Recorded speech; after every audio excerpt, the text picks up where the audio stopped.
Good evening, everybody, and welcome to Green Pass Gaming. Little bit different tonight. I'm hopefully not going to make a complete arse of the stream.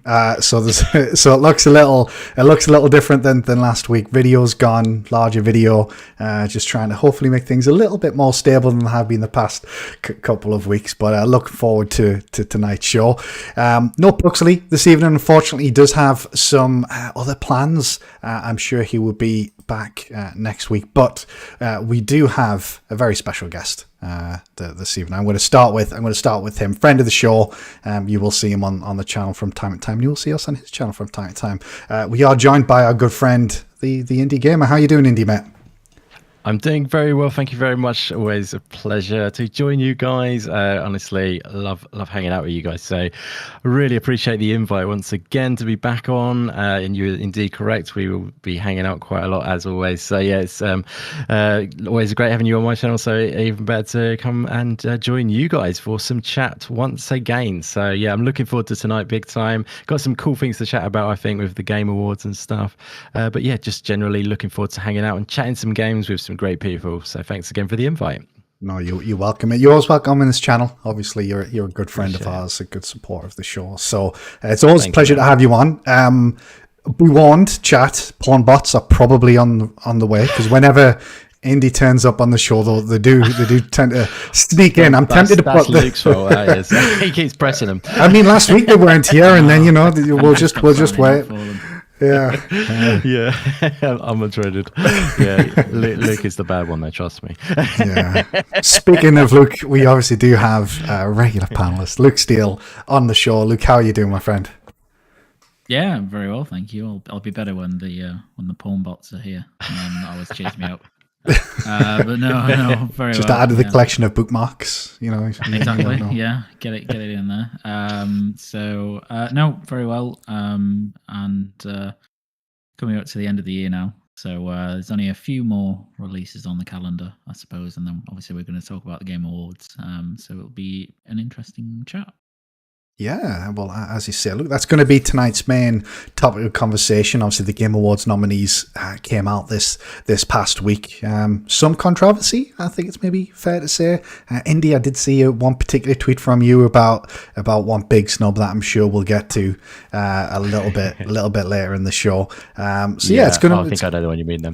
Yeah, looking forward to that. So it's going to be fun just to jump into it. Obviously, probably should start by saying, this is just for a bit of fun. We're going to talk through them. We're not going to go through each and every award, I don't think, but we'll talk through some of the main ones, maybe give our thoughts on who you might win, maybe talk about who we think maybe should have been nominated, who maybe wasn't nominated. And then what I might do, actually, gents, if I can find a pen and a piece of paper, proper old school, I might write down our picks, and then maybe after the show we can maybe see who won. And there might be a small prize. Who knows? I don't know what that might be, because I've literally just thought it on the top of my head. Sounds fun. Sounds good. Yeah, maybe we'll do that. So, but before we get into the Game Awards and whether Jeff Keighley is paid by Sony or not, what have you gents been playing? Indy, we'll start with you, mate. What's been keeping you busy this week? Well, the last game I've been playing is the delightful Somerville, the game we had much anticipation for, and it recently dropped, which was exciting. Finished that off recently. Nice, short and concise experience. Thoroughly enjoyed it. So that was a game I definitely really did enjoy. As like I said, we had so much anticipation, obviously being the game that it was, coming from Dino Patti, who worked for Playdead before, and then he joined forces with Chris Olsen, who was making a game, and they joined forces, as I say, to make a new studio called Jump Ship, and made a game called Somerville. And it's been awesome to experience it. I mean, I imagine you guys have jumped into it as well, but overall though, I found it a wonderful experience, and with a few issues along the way, but they certainly didn't ruin my overall enjoyment for the game. So yeah, really enjoyed Somerville. What else have I been playing? I've been playing another game as well, which I finished off. I'm not sure if it was this week, but it was Midnight Fight Express, which Really cool game, which came out in August. It's on Game Pass as well. Both of these games are on Game Pass, but I actually played them. One of them on Steam and one of them on Game Pass actually. But yeah, Midnight Fight Express, awesome fighting game, just action packed, really addictive gameplay, super cool combos and all sorts of stuff. I think I might have talked about it last time I was on the show actually, but finished it off now, and that was fantastic. Really highly recommend checking out that game as well. But yeah, there's a couple of games I've been playing anyway. Very nice. And how about yourself, Luke? Also Somerville. So I completed that like 2 days after it came out or so. It's not a super long game, so it's quite a nice one to just get in a few sittings, basically, which is cool. I also enjoyed it. I wasn't blown away by it, but I think it's a really good debut game. And if you do enjoy stuff like Limbo and Inside, etc., any Playdead games, really, I think you'll definitely enjoy it. So that was cool. Yeah. I still playing Ragnarok because loads of things that I need to do in terms of side quests and all that sort of stuff. And that's it. Good kind of indicator of how much I enjoy it, because usually once I've finished the main story, I'm kind of done on those games, like even if there is a lot of side stuff. But I think the combat's just so enjoyable and the world is just so cool that I just really enjoy going back to it. So playing that, still playing Bayonetta 3, which I've picked back up. I kind of put that down to play Ragnarok, really. It's a bit of it was a bit difficult going back to it, I guess, after Ragnarok, because you're going from PS5, on a OLED screen, HDR, 60 FPS, looking amazing, and then you go to the Switch, which doesn't look great by comparison. So I've mostly been playing it in handheld mode, actually, just because it, I guess, looks a little better on a handheld screen. So playing that, I have downloaded Pentiment. I really want to start playing that, but I'm going to try and get through some other stuff before then. I have a feeling Pentiment's something that I'll really like, but I guess I'll see when I boot it up properly. And I think Vampire Survivors as well. Yes. Just every now and then. Speaking of snubs. That kick. Yeah. Speaking of get that snubs, get that kick injected in, into you every. Yeah, exactly. Just get it on the table, crush it up, and wow, we're there. It's a good job we don't monetize these streams, Luke. I think. That's it. We're over. Get the £20 notes in the toilet seat out, and you're. That's what I was doing when I was on the toilet. I mentioned that before this show. A quick sniff of It took us 10 minutes, if that? 6 or 7 minutes, and it's already off the rails. Yeah, exactly. Well, we get the sex in these streams, so we need the drugs and then some, rock and roll. So picking that up and playing bits to that. And I think that's about it for now. And Overwatch 2, because I'm trying to get through the battle pass before it gives up, which is new season, I think start of December-ish. So nearly there with that as well. So very nice. Yeah. And you mentioned Pentiment. I did make a start on Pentiment today. That's the footage we've got on screen now, just in case anybody is interested. This is just the very first sort of 45 minutes of the game. Nothing spoilery or anything like that in there, so don't worry too much about that. Although the footage that I've got at the moment, I think it's kind of got some funny settings. It's got a head scale slider, which is hilarious. It reminds me of the old big head cheats that you could do on FIFA back in the day. It took me by surprise.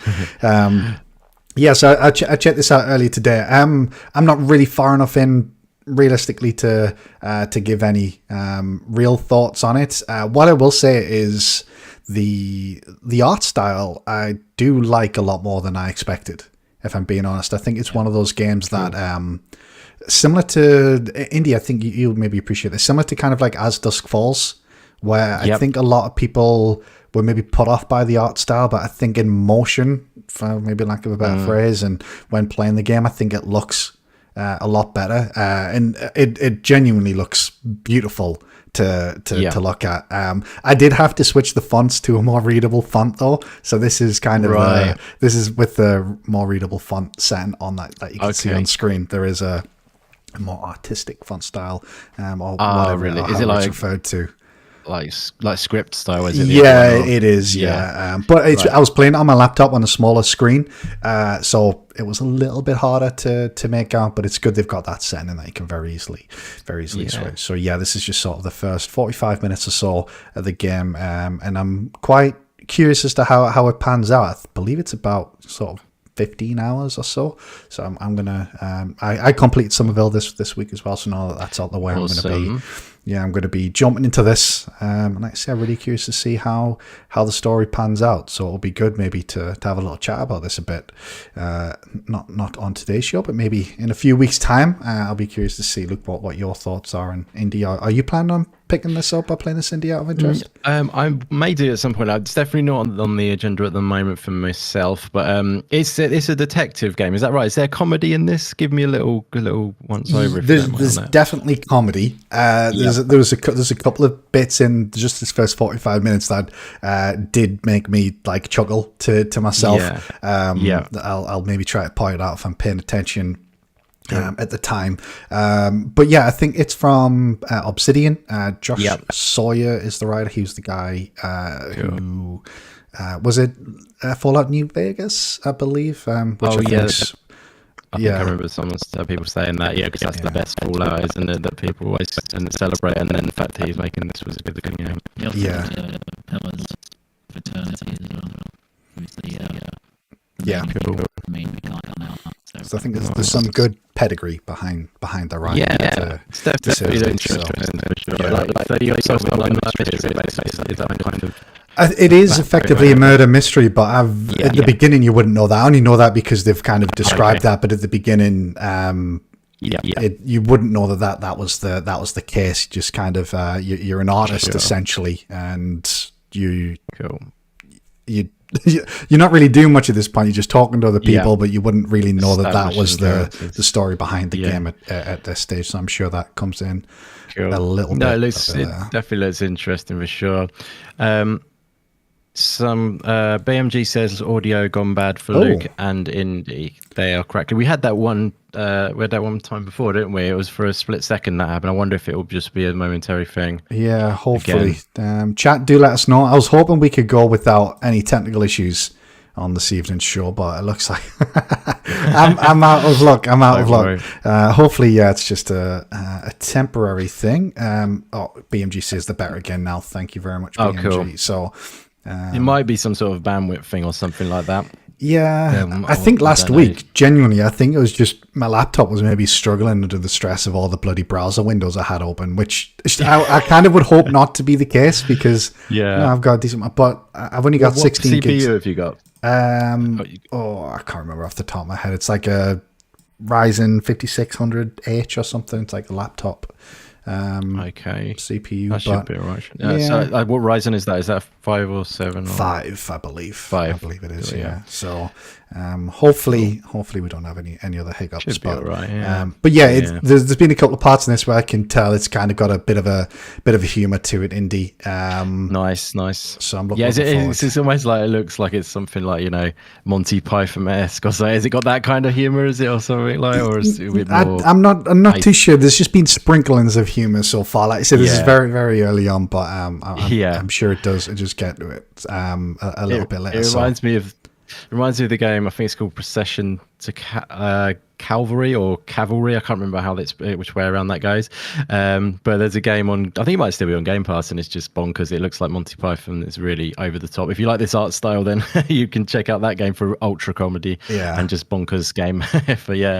But one thing I just see, if you don't mind, I forgot to mention one game that I was playing, as I always do when I come on your show. It seems, course. If you don't mind, I forgot to mention Ghost Song, which I've been playing, which I definitely want to shout out because it's a real little gem actually. And if you like Metroidvanias, which that game is, it's really highly recommended that you do check it out. It's definitely got some Hollow Knight vibes in there, as we always like to mention a bit of Hollow Knight if we can. But this game, yeah, you've got Metroid vibes as well, but for sure, in there too. And it's got the combat a bit more of that ilk, but the sort of like the world and everything like does feel quite Hollow Knight-esque. And it's just very well done. Done by a solo developer, I believe, as well. It's in Game Pass once again. The Humble Games connection seems to be a strong one at the moment with Game Pass. Yeah. They seem to be dropping a lot of great Humble Games published ones into Game Pass. I think they've got something. They actually did a trailer a while back, didn't they, of a bunch of games from Humble Games, which are going straight to Game Pass. And yeah, that was Signalis as well, of course. That's another one that's gone straight into Game Pass through Humble Games. And Midnight Fight Express, as I was talking about a minute ago. But yeah, they are doing awesome work, bringing some amazing games. But I do highly recommend you check out Ghost Song, because it is a really cool Metroidvania. And it's just got an amazing atmosphere, and the music is so beautiful, and the stunning art style as well. Highly recommend that game for Metroidvania fans. Very nice. It is in the backlog. India, Nice. I did get it download. I did see you speaking about it, so I thought, cool. Man's got impeccable taste, so I should probably check it That's out. very kind. I don't know about that, but I think you'll enjoy it. Yeah. Just going back to Somerville very briefly though, before we start talking about the Game Awards. India, don't know if you maybe want to give a little tease for anybody listening for maybe possibly an upcoming video of yours. You're such a good Jonathan Ross, aren't you? This is where I plug my show. Basically, yeah. So we do have a little something in the pipe for a Somerville video, guys. If you did want to check it out, myself and Luke have been behind the scenes creating a little video of Somerville, a review of it, essentially, dual perspective review. So we might not have the same opinions in the game you might find as it is a review to give you an overall perspective, like I say, from two people, obviously, myself and Luke. But yeah, we thought we'd try something new. But yeah, feel free to check it out on the channel. It'll hopefully be going up sometime later this week. A review of Somerville, and that's very kind to Scott to set that up. Thank you very much. You're very much welcome. Really looking forward to hearing what you guys think. We're not going to go into too much detail on Somerville today, because obviously I want to keep your thoughts fresh for that video. But I will say, from my perspective, Very kind. and do let me know if you agree or disagree, is I thought it was a very good game. I think it unfortunately was impacted a little bit too much by technical issues. Sure. Playing on a Series X, like. What I will say is, and I do kind of give indie developers a little bit more leeway for this type of thing, but things like screen tearing was pretty bad on the Series X. It was better on the Series S because I was playing on a monitor with VRR, so it was a little bit better. But on my TV with the Series X, it wasn't great, and there was definitely some frame rate issues. That's a shame to hear, and that's funny you say that, because Luke said exactly the same thing. We are going to a little bit it's a bit of a tease to the video here, but but yeah, it's absolutely fine, because it's interesting you say that, because I played it on PC Game Pass through on the monitor and everything, and I didn't have any issues with that, or I didn't notice any issues anyway. But I did have a few other issues with regards to where it would just stutter a little bit occasionally, just like the screen would just freeze for like split second. But definitely I didn't have any screen tearing, and I know, because that can be really annoying, and I do notice that usually. So so that was a bit of a bummer for Series X though, obviously. And like I said, I do try to give sort of smaller developers, a little bit more leeway there, but obviously it's not a game that really should be pushing the Series X. I don't think so. And it's not like it was just a little bit, because if it was just a little bit, that's fine. But and I'm not someone who's really sensitive to things like that. So when it's distracting for me, like I can think, okay, it must be bad, because I'm not someone who's typically too sensitive to it. There's it's funny. There was I don't know if you remember, Indy, we used to chat about it a lot because it came up in a few of the live streams that we did together. Moonglow Bay, the fishing RPG. I had to drop that game because the screen tearing was that bad. No. It was awful. Which is such a shame. Xbox? Yeah, on Series X again as well. Did you try it on the laptop at all? Or? I haven't actually. I didn't have my laptop at the time, and I haven't gone back to it. It really kind of put me off. Again, it's like I'm not someone who's very sensitive to it, but it was so distracting and. Yeah, so that's a bit of a shame, but I wonder if that's a difference between them too. Sorry to cut you off there. No, because like I say, I didn't notice it on the PC one, and I think Luke said there was, they didn't have vertical sync. Was that what you identified as? No, on the Series X didn't have that. Would that be a factor to lock that frame rate for you? Yeah, I think I think that was the reason for the screen tearing. Yeah, they just don't have VSync on the consoles, because I also, and mentioned this in the review, but tested it on PC. Now I didn't get very far because the keyboard didn't work. Yeah, you had that issue. But it didn't have tearing there. So it's something specific to the console versions, which is a bit annoying. But I played nearly all of it on Series X. Yeah. They did come out this over the past few days and apologize and acknowledge the issues and said they're working to get a patch out, which is great. It's just a shame for a smaller game like that I'm kind of done now that the patch is going to come out after I've already completed it, and I've got all the endings experience. as well. It's not like a roguelike, is it? Where you patch it and that's the way. Next time I do my next run, it'll be okay. It's kind of like you've ruined maybe half of the game or something for someone. Yeah, but I don't want to take away from the game too much because I did really enjoy it. Despite that, I completed it in 2 sittings. I had an issue with the 3D nature of it as well, where I think sometimes like the controls were a little awkward, or kind of known where like controlling the character was a little awkward. Were you listening into the because you literally like these. These are my points. Scott. Yeah, we'll leave it there then. We'll leave it there. But otherwise, I did really enjoy it. I did really enjoy the game. I got all the endings. Oh, nice. Just by sort of replaying the although I did have to look up how to get the true ending because I had no idea how to get the true ending. So I did end up looking that up. But I would highly recommend if you haven't played it, please check it out. It's about 3 to 4 hours. You can play it in one sitting if you want. It is well worth putting up with some of those technical issues, in my opinion. But it is just a shame that a game that I was so excited for was, impacted a little bit by them. But we'll not say too much more on that. Obviously, if you want to hear more from Luke and Indy on Somerville, check out the video on Indy's channel. Hopefully going live next week. If the video's up by the time you listen to this, I will put the link in the description, all that jazz, so you can check it out. And I'm looking forward to listening, gents. I can't wait to hear a little bit more from you. Appreciate it. Thank you very much. Right. So I thought, like I said, we would go into the Game Awards. So this week, Jeff Keighley did announce the nominees for the Game Awards. I can't actually remember when the Game Awards are. Something like December 10th-ish, that sort of time. Normally, I can't remember exactly when it is. 8th or something. December 8th. December 8th this year, is it? So for us on this side of the pond, obviously it's a little bit late. Are you? Would you guys tend to stay up for the Game Awards, or are you just kind of catch up the next? I always stay up for them actually. Nice. I don't know why. Depends on those sweet announcements, Luke. Don't know why.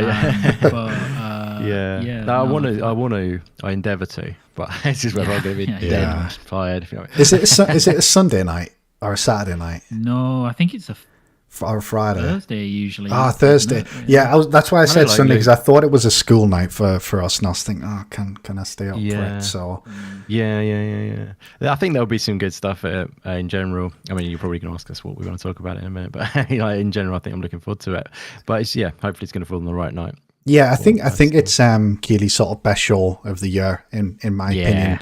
I agree. Obviously, he's got opening night live at Gamescom as well as Summer Games Fest, and I think the Game Awards is the one that tends to bring the bigger announcements. So it's always good. Like I say, unfortunately for us Europeans, it is a little bit late. So I'll see what time it's meant to be this year, but I know it's normally pretty late. So I can see BMG in the chat says he's going to be watching and doing a live stream watch along. So if anybody's interested in hanging out with BMG for that, then maybe check him out over on the XBL Party Chat channel. Nice. BMG spreading the oats nicely. Good on you, my friend. Yeah. Liking the work. Exactly. The busiest guy in the business these days, BMG. Holy shit. I remember before he came on his first show with us, I was speaking to, BMG giving you a little pep talk, telling you not to be nervous. and here you are taking over the podcasting world, mate. So Yeah, it's great to see. Well, congratulations on that, mate. It's all awesome to see sort of you having your own show, being part of that channel, and that channel's going really well now as well, which is really, really cool to see. So congrats on that, mate. So yeah, but just in general, what are your guys' thoughts on the Game Awards? Is it something that you enjoy watching? Are the awards something that you are interested in? Is it just the announcements? I think I might know the answer to that, but what are your general thoughts and feelings towards the Game Awards? Luke, I'll ask you first, mate. Yeah, I mean, well, obviously, I'm like pretty much 99% of people. I think the reason you watch it is not for the award element; it's for the announcements, right, or the trailers or whatever they're going to show in between the awards. I do quite like the awards stuff because I think it's good that there's an outlet that, you know, games can get some pretty big recognition. Obviously it's watched by a lot of people, so it's good for games that win, even games that are nominated, but games that win in particular, because obviously a lot of eyeballs are on those games when they win an award.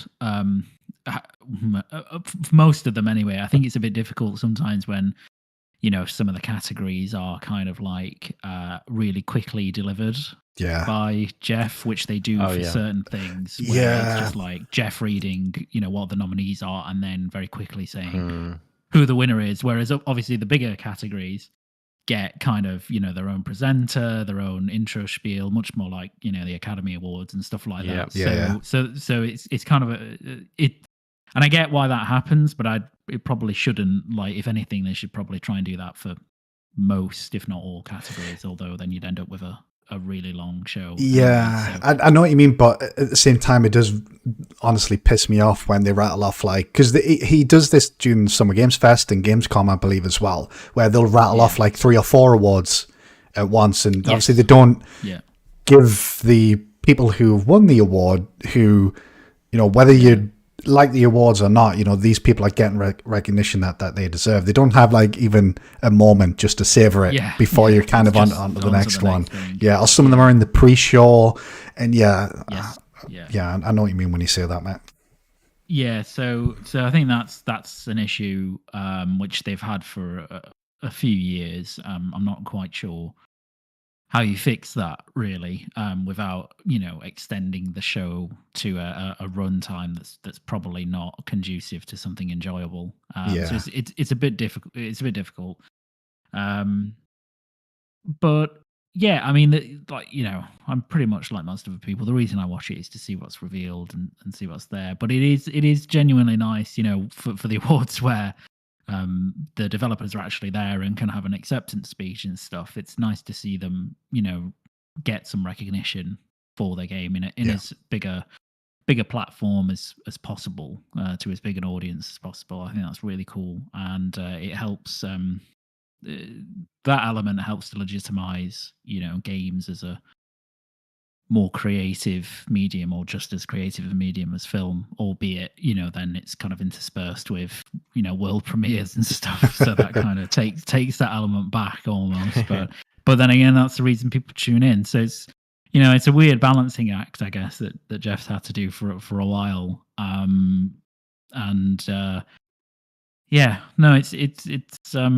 I always enjoy the shows. I always think he's, you know, over the years, they seem to have got better and better because they seem to almost be kind of that level where developers and publishers really want to reveal big stuff there or show big stuff because they have such a captive audience. And hopefully this year, you know, I would expect the same as well. Yeah, fingers crossed. I think, it is. It is almost a celebration, isn't it? Like a end of year celebration. As you say, look, it is good for people to get recognized. Although even if it's not necessarily the main reason why people tune in, you know. But as you say, the show has grown quite a bit. The viewers each year get higher and higher. In the UK, actually, I don't know if you know, look, in London they are doing kind of like an IMAX showing of the show for the first time this year as well, which is pretty cool. So it kind of shows it is starting to get bigger and bigger, which I think, regardless of what you think about Jeff, is only good for the industry if anything, you know. So, how about yourself, Indy? Is it a show that you like? Do you like seeing? Well, actually, I think I might know what you think about the awards based on maybe one or two of your tweets. But yeah, how are you generally feeling? Oh, I'm intrigued to know what you think actually. About what I think. I'll answer your question first. Basically, for me, yeah, I know a lot of people love to hate Jeff and the awards and stuff like that, and they like to take what they can from it, and they love to see the reveals. But I quite like the whole of it, to be honest with you. I feel like he does an absolute ton of work. If you think about the amount of work that must go into that show, it's, you know, just you can cut it in half and say it's an awards show. That's enough work in itself, or you could say it's a showcase, a game showcase. That's enough work. But you put two into one, and it's just ridiculous, isn't it? So just that in and of itself, you know, is something to be admired. The amount of work that he puts in. I think it's a good show. I like it. There's some great reveals. I really like the award side of it as well, personally. I'd love to see a couple more sort of categories which highlight maybe the smaller games. I would say that though, wouldn't I? But it would be awesome. You know, like a best debut game. I don't know if they might actually have that one, but or sort of just best solo developer or something. Yeah, best debut game's one of the ones they have, and then they have best indie.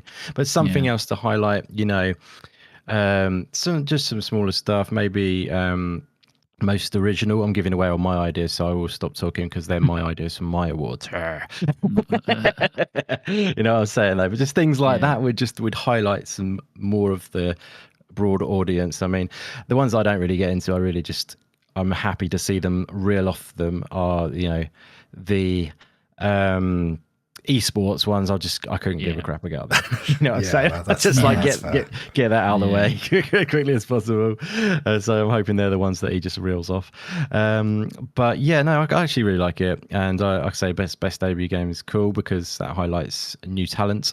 I reckon some of it would have been a good one for that personally, if it wasn't too late, but there we go. I've still got issues with that, actually, Indy. Funny you mentioned that. I've still got issues with the timing. With the timing of it, because I think, we got Pentiment on screen at the moment. Obviously, Somerville's another. But I don't think either of those games received any nominations, unfortunately. No. And that seems to be largely just around the time that they released, which, considering they released in the first half of November, does seem to be a little bit not ideal.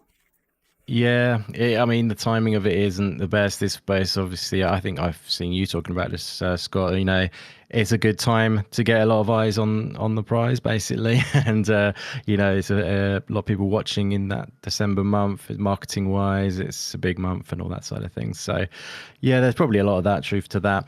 And it does feel nice having it at the end of the year because it's just all that celebration of the year. But, yeah, it's one of those things that...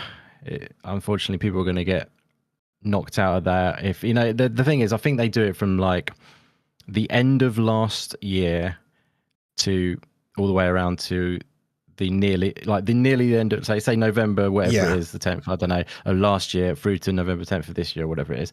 That's just a complete guess of what it is. But so they are including those people that got tail end of last year, but at the same time, they will often get forgotten just because the way, you know, that it fell, and the people were thinking this year, even though it's stating last year's December, people would get into it. Does that make sense? Yeah, and I think there's been some examples of games in the past where I think was it Star Wars Jedi Fallen Order was a big one that kind of missed out, and it was technically eligible for the following year. I can't remember if it was actually nominated the following year, but a game from the previous year isn't going to win the game of the year for the following year, even if it was a bloody great game. I don't think so. It's a funny one, that though, isn't it? It's tricky. Yeah, but I understand why it's in December. You know, it's just about as many eyeballs as possible. You know, I think, and we speak about this whenever we talk about Jeff Keighley's show, I think. But, and Luke, you mentioned obviously kind of a balancing act. Well, he's not like a PlayStation or a Nintendo or Microsoft, where they can purely justify the budget from their own marketing expense. He's got sponsors, he's got to pay the bills, in the same way that those other guys don't. So I get it. It's just a bit of a shame sometimes, I think, where games will unfortunately miss out. And like I say, Pentiment is maybe a good example, is it's received unbelievably good reviews over the past week, and unfortunately it's maybe I think going to miss out. Yeah, Pentiment's an interesting one though, because it has received really good reviews, and I'm really excited to play it. But it's not received many reviews. If you That's look fair. at, I think it's got maybe 40, 50 on Metacritic. So the problem is that it may have got a number of nominations. People may want to change a vote to it, but it's probably just by virtue of the fact that it is what it is. It's nobody's picking it up and submitting tons of votes for it, because not many people have done a full review. So that's a good point, I think it's like an interesting question about timing, because I don't think there's any other award show that does a calendar year, a Jan to December. They all kind of coalesce around an odd month, whether it's February or this week. That's fair. December. It's true. So it's not as if we're looking at the Oscars or a Grammy or whatever and saying, well, they do it Jan to December. Like, unfortunately, some piece of art, whether it's a game or music or film or whatever, one of them, some of them just miss out because of like when they're released is just bad timing for the award season. And the worst ones are the ones that a bit like Halo Infinite, right? Or not that I think that should have won many awards, but hey, it won like Player's like Choice last year, Luke. Don't forget the Player's Choice Award. Oh yeah, no, it did win that. It did, yeah. So like, or like, as you said, like Fallen Order, where they release after the deadline, but because they are, then when it comes up to the next year of the Game Awards, they're kind of forgotten about, because they almost don't register, I think, for some people in their mind as a game for this quote unquote year. So it is unlucky for them. But I don't have that much of an issue, because it's not the Game Awards. You know what I mean? Like, it's they can't control when these games are released. True.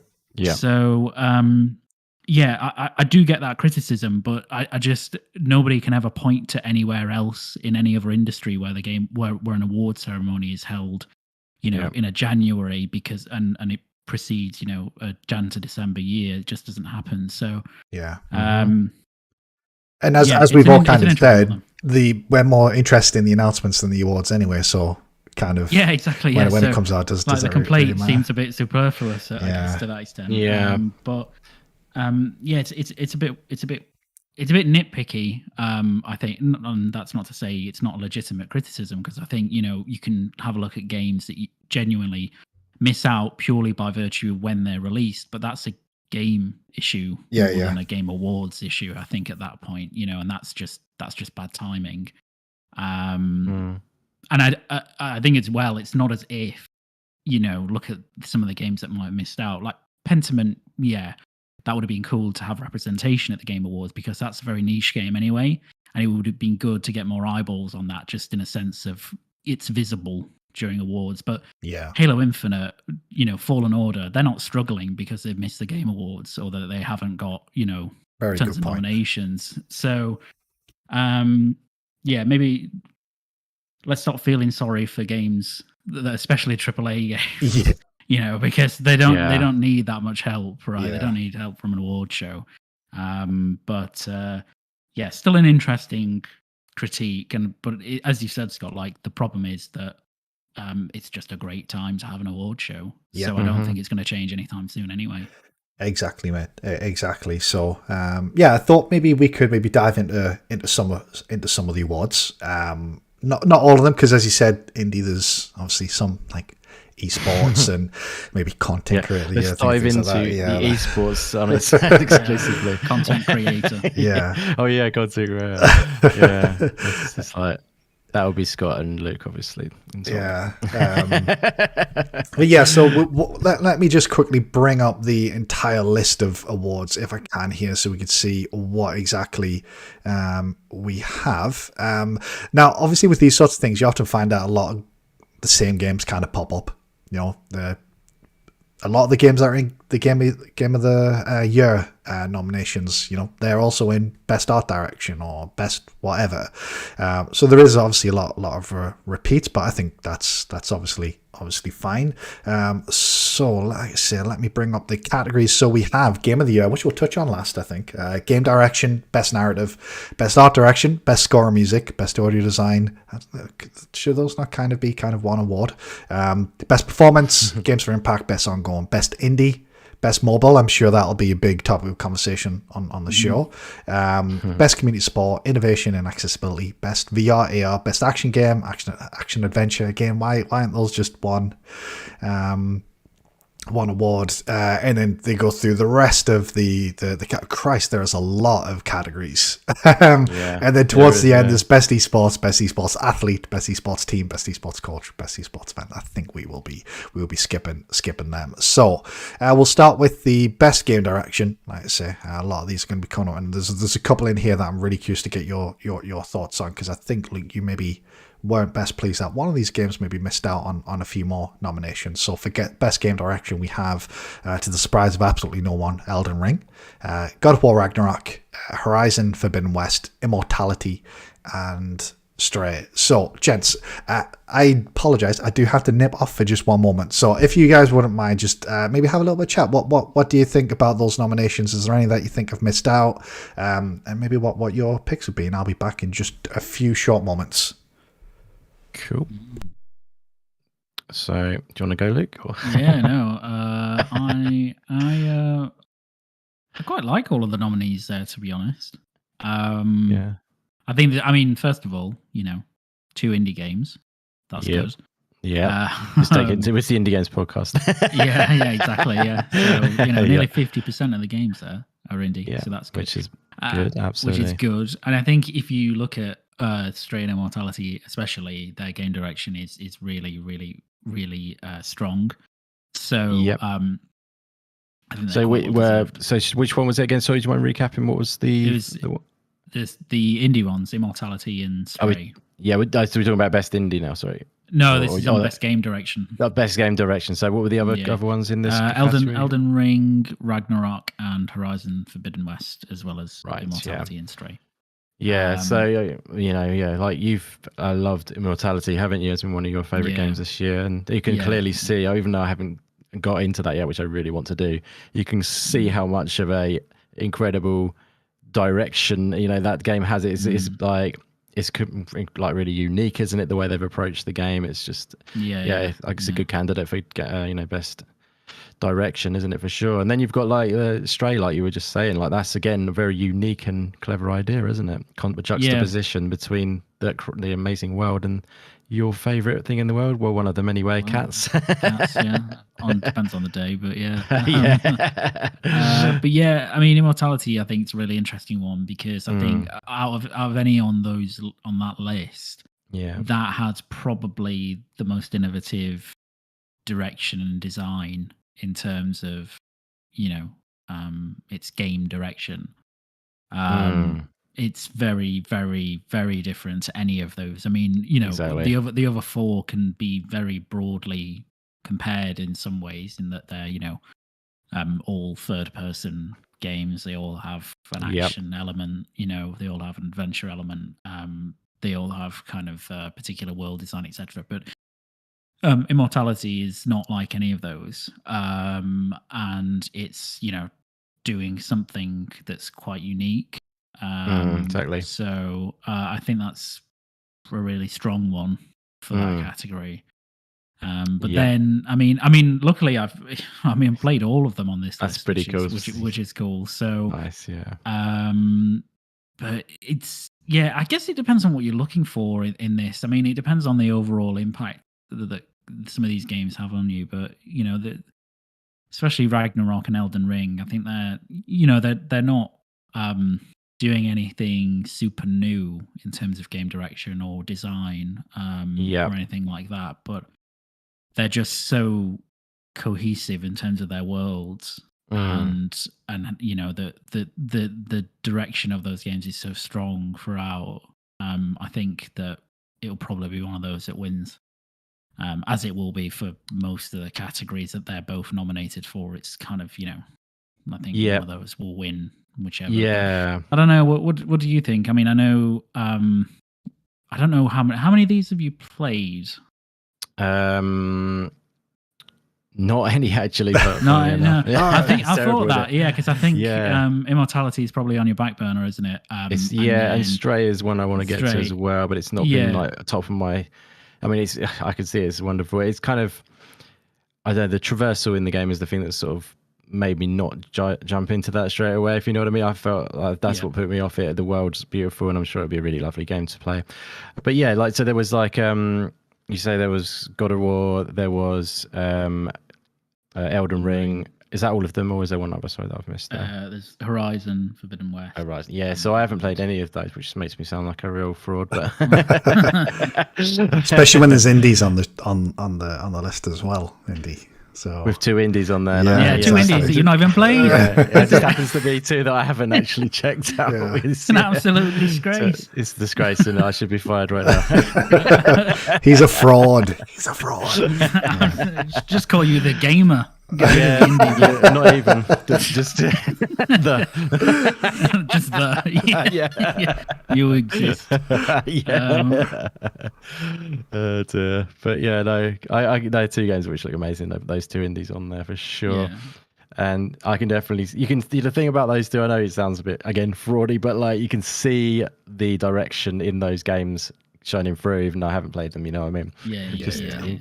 Very innovative design, really, which but the problem is, right, so thinking about this, you know, the picks, obviously I guess we're going to choose our picks of what we think's the best, but the way it works is obviously it's a voting system, isn't it? So it's a popularity contest in a sense, so it's not like there's a small condensed team choosing what they think is the most creative and you know, innovative or whatever. Do you know what I mean? So there's a public vote, and then there's kind of the press, and I think the public vote is has a smaller weighting. It's like maybe 20.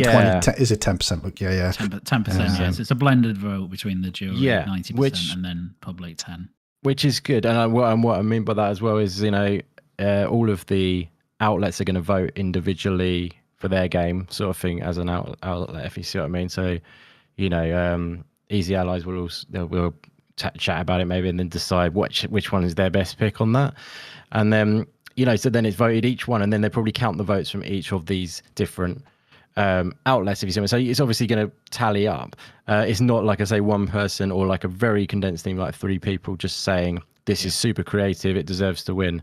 It's a more of a voting thing. So that's why I think the AAAs end up on top of the pile, if you see what I mean, just in general.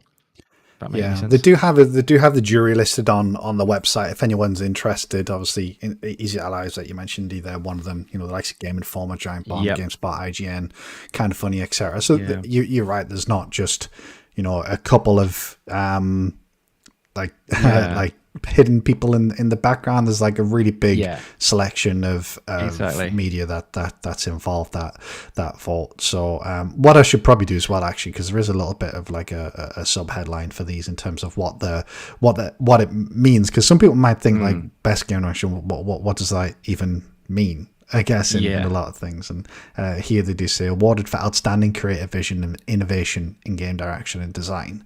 And personally, when I read that, I'm a little bit surprised that. And look, let me know if you disagree, because you've played these games. I haven't, so this is purely just me thinking about that. I'm a little bit surprised to see both God of War and Horizon on that list, when it's, you know, I don't know, I kind of see the other ones being something new, while those are kind of more evolutions of existing things. And when I look at that, and I've played Immortality and Stray out this list, I would give that to Immortality based on kind of that personally. But I think it's a fair point. And I think the thing with those games, you know, the Ragnarok and Horizon, is that there's kind of two parts to the blurb which describes this award, which is the outstanding creative vision and then innovation in game direction and design. And I think in terms of innovation in game direction and design, you're absolutely right. Like those two don't do anything new. But in terms of creative vision, if you look at something, let's just say Ragnarok or Horizon actually, and you look at kind of the world building done and all the kind of how everything coalesces around putting you in those games, I think that's where they're super strong, and that's probably why they've been nominated for it. But I mean, if I was talking about the game that's actually out of any of those done something where not only is the creative vision really outstanding, but it's also innovative in what it does, then it would be Immortality.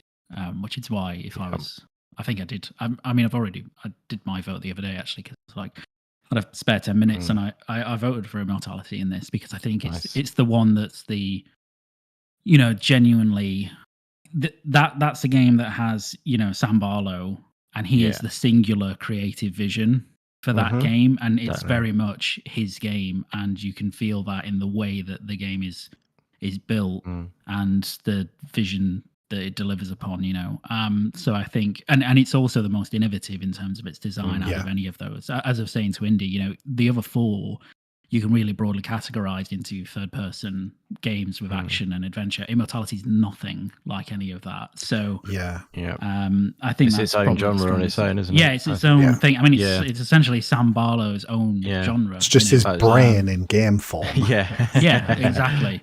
I think in years past, if you had the best AAA example of something I think would have won this in years, I don't know if it did actually, but Death Stranding would have been something that could have very conceivably had both outstanding creative vision and innovation in game direction and design, because it, even though it's very high budget, it very much is a Kojima game and did things that no other or many games were doing at the time in terms of the way that it was designed and the way you approach that world. So that would have been a good example. But yeah, and obviously I don't want to dissuade from Elden Ring either, which obviously is outstanding, in terms of its game direction. But it's I think out of the ones on those lists, Immortality stands out as the most kind of innovative. Yeah. Indy, I know you haven't played any of them, but if you had to place your vote, I'll be voting for Immortality when I do it for sure. I know it sounds like I say I haven't played them, but I'm sure many people don't play all the games in all categories when they vote anyway. That's true. It's it stands out again. Lucas said it all really. To be honest with you, it's like it's its own genre. Like I say, it's it's not going right. I'm going to make a game. Right, what kind of game should I make? I'm going to make one like this. Right, let's take loads of inspiration from that one, and then there's my game. Change it a little bit. But this one is like, right, I'm going to make this vision that I've got, and it's like, don't even think about what other games there are out there. This is the game I'm making, and he's just made it completely his own thing, and it's completely creative, and that's what should be rewarded. I don't know if it will win, but it's very much deserving of at least some awards at this Game Awards. Yeah, it's up for a couple. It's actually in the next category as well, which is best narrative. So for outstanding storytelling, narrative development in the game, they've got A Plague's Tale, Requiem, Elden Ring, God of War Ragnarok, Horizon Forbidden West. We're going to be saying those three a lot, and then again Immortality on the end there. So have you played any of these? You didn't play A Plague's Tale either, did you, Indy? So no, I'm going to come out quite well. That's because they haven't put the right games in this damn thing. Exactly. We'll get to those categories soon, Matt. Where's Midnight Fight Express? You know what I mean? I need to skip ahead. I should definitely be in the fighting one, by the way. Midnight Fight that's a bigger mission for later if we're going to do the fighting. We'll skip through. So we'll not skip through everything, but we'll maybe just very briefly touch on them, things like that. So for this one, Luke, you've played all of these games, I believe. Again, we'll find out who the real gamer is. We should rename Luke the real gamer on the show, and us two are just frauds, Indy. Yeah. Luke's going to be the host of the Indie Games podcast from going forward. I honestly think I would personally give this one to Immortality again from that list. obviously I've only played A Plague's Tale and Immortality, so I can't really say anything about the other three personally, but I think out of that I would probably give it there. Although I did really like the story of Plague Tale Requiem in the end as well. So how about yourself, Luke? It's quite a difficult one, this, actually, because so Plague's Tale is the one I've played the least of, because I only played like 3 or 4 hours, so I can't say that I can, say one way or another how good its narrative is, if you know what I mean. I've not played enough. Especially considering it gets so much stronger towards the end as well. Luke, Exactly. I hope you play. I hope you manage to complete that. Before the year's out. Don't worry. Before the year's out, I will finish it because I've really enjoyed what I played. Plus, I get those lovely DLSS free frames. It's all delicious. Sneak that one in there. It exclusive for PCMR. I don't want to comment too much on that, other than to say if it's as good as the first game's narrative, then I think it's definitely worthy of being in there. Yeah. Which it sounds like it is anyway. So Elden Ring is a really interesting one, because obviously there's been like some discussion online about this and whether it should be in that category, and it should be, but I think people, and I think this is the difficult thing about this category, the way that narratives are told in games can be really divergent between games, and there's no right way of telling a story in a game, just like there's no right way of telling a story in a film or a TV show or a book. It's all quite unique, and games, if anything, are even more unique than those mediums because of the interactivity element. So the way that you can build story and have players discover story it can be very different. And sort of Ragnarok and Forbidden West have a very standard narrative structure, much like a blockbuster film or something like that. And Elden Ring and Immortality, and Requiem has that as well, but Elden Ring and Immortality have this really different form of storytelling, because Elden Ring is all about world building and kind of context narrative, basically. And Immortality is the most interesting one out of this list in terms of how it tells its story, because it's so freeform and it's so much based on the actions of the player and how the player discovers the story in that game. Because any of us can play that game, and the way that we come across the stories is vastly different, right? So if I was giving it to the game that has the best narrative that I've experienced in terms of the way that it affected me and the way it made me feel, it'd be Ragnarok. Because it's an incredible story. It's a really epic story, full of emotion and fun, and it's just brilliant. If I was giving it to the most interesting way of delivering a story, and I think the most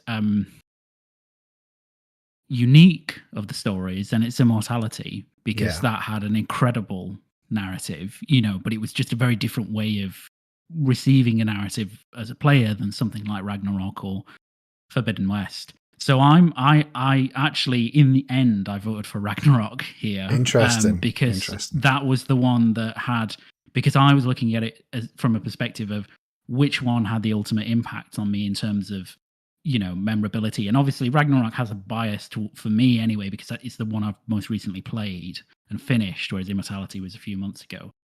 But that's what I was looking for. What's the most affecting for me? That's the best narrative, and that was Ragnarok. So, but any of those, I mean, Requiem, I've heard is quite affecting as well. Elden Ring is a really great narrative, just told a different way.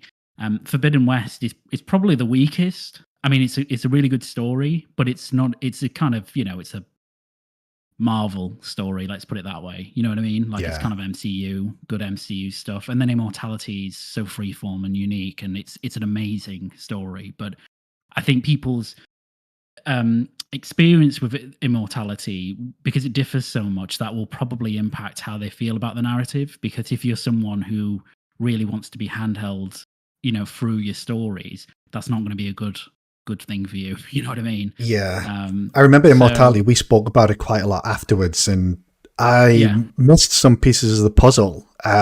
Yes, But one of the things I really enjoyed about Immortality's story, and you could maybe consider this negative. I really enjoyed speaking to you afterwards about your experience story. That to me was a positive of the game, and I think that's fine for a game like Immortality. If it was something a little bit like a Plague's Tale, for example, if I had to speak to somebody afterwards to understand it, that would be a knock on a Plague Tale, I think, because I think that game then, in my opinion, maybe failed to do something for me from a narrative perspective. But I think because of the way Immortality's delivered, I think it can get away with that. And not only can it just get away with it, I think it actually enhances it in a bit, because like I say, I really, really enjoyed discussing it with you and hearing the differences of what I found or what you found compared to me, you know? Yeah, 100%. So...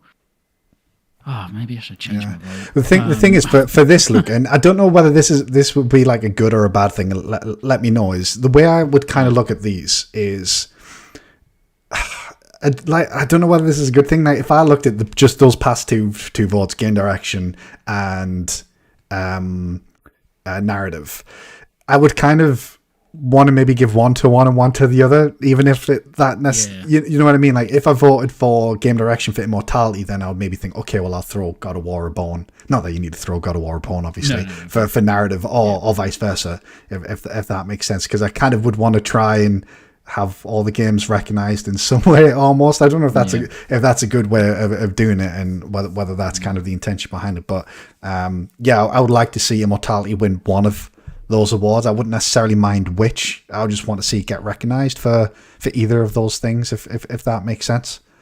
Yeah, I think I totally agree. I don't know if Immortality will, but I suspect where Immortality will do really well is not actually at these awards, but it will probably do really well at the BAFTAs. Yeah. Because they tend to be a bit more, I guess, I don't want to say indie focused, but more focused on recognizing stuff outside of usual AAA games. So, you know, creativity focused. Creativity focused. So not that the other games aren't creative in some way, but, you know, Immortality is probably one of the most creative games made in the last, few years. So I hope it wins something here, because it really, from my perspective, really, really, really deserves to. And it's a shame, and we'll get onto it, but it's a shame it's not in Game of the Year for me. Yeah, we'll get to that, actually. I think that'll be the last one we touch. So, Indy, I know you haven't played these, but if you were to cast your vote, would there be, maybe getting the feeling of the room, would there be one way or the other you think you would go? So, what I would say is Horizon, AAA trash. God of War, AAA trash. Sorry. I'm really kidding. No.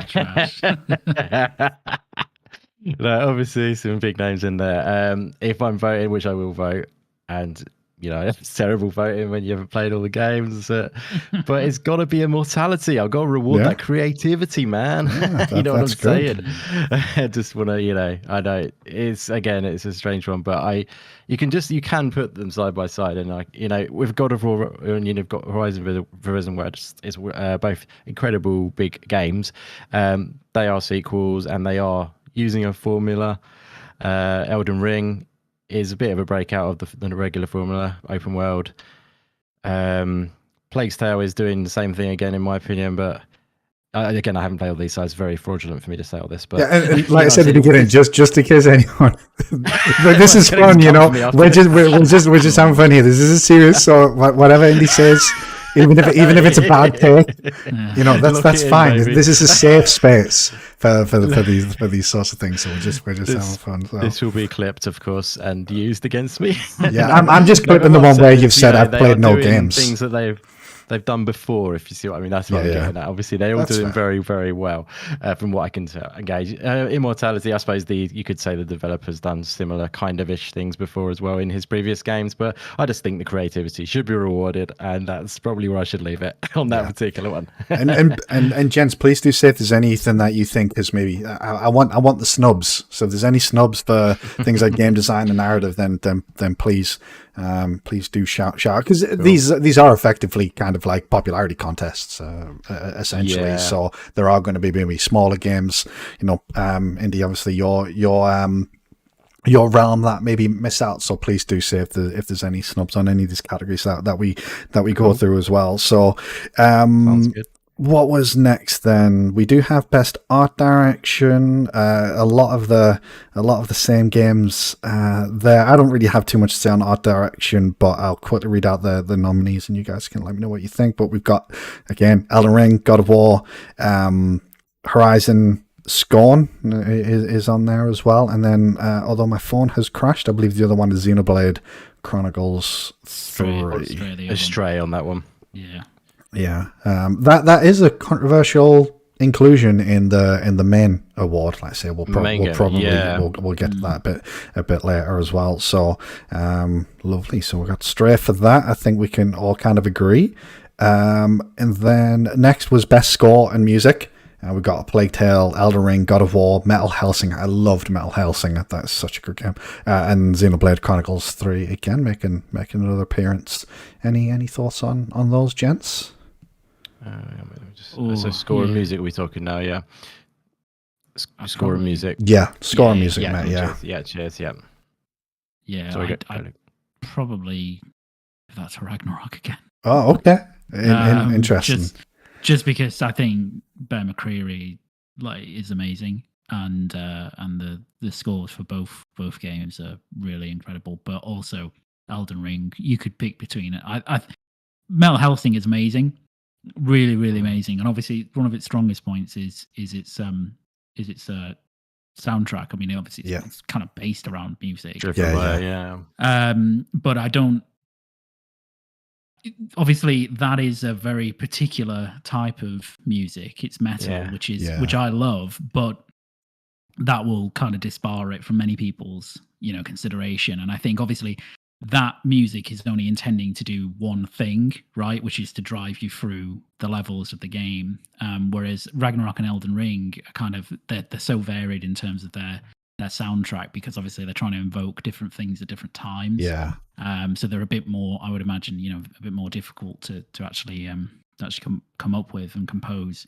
But yeah, for me, having played all of them, Ragnarok. Although actually, Requiem's music is superb. Yes. From what I've played so far. So equally, any of those could be winners. I've not played Xenoblade, so I wouldn't know, but I did play 2 and that had a fantastic soundtrack. So if it's similar, then that would be a worthy inclusion. Nice. Indy, did you play Metal Hellsinger in the end? I have played that. Yeah. I mean, he's played again. He's playing one of the games that we're talking about. What can I say? I play on. You've just got an acquired taste, mate.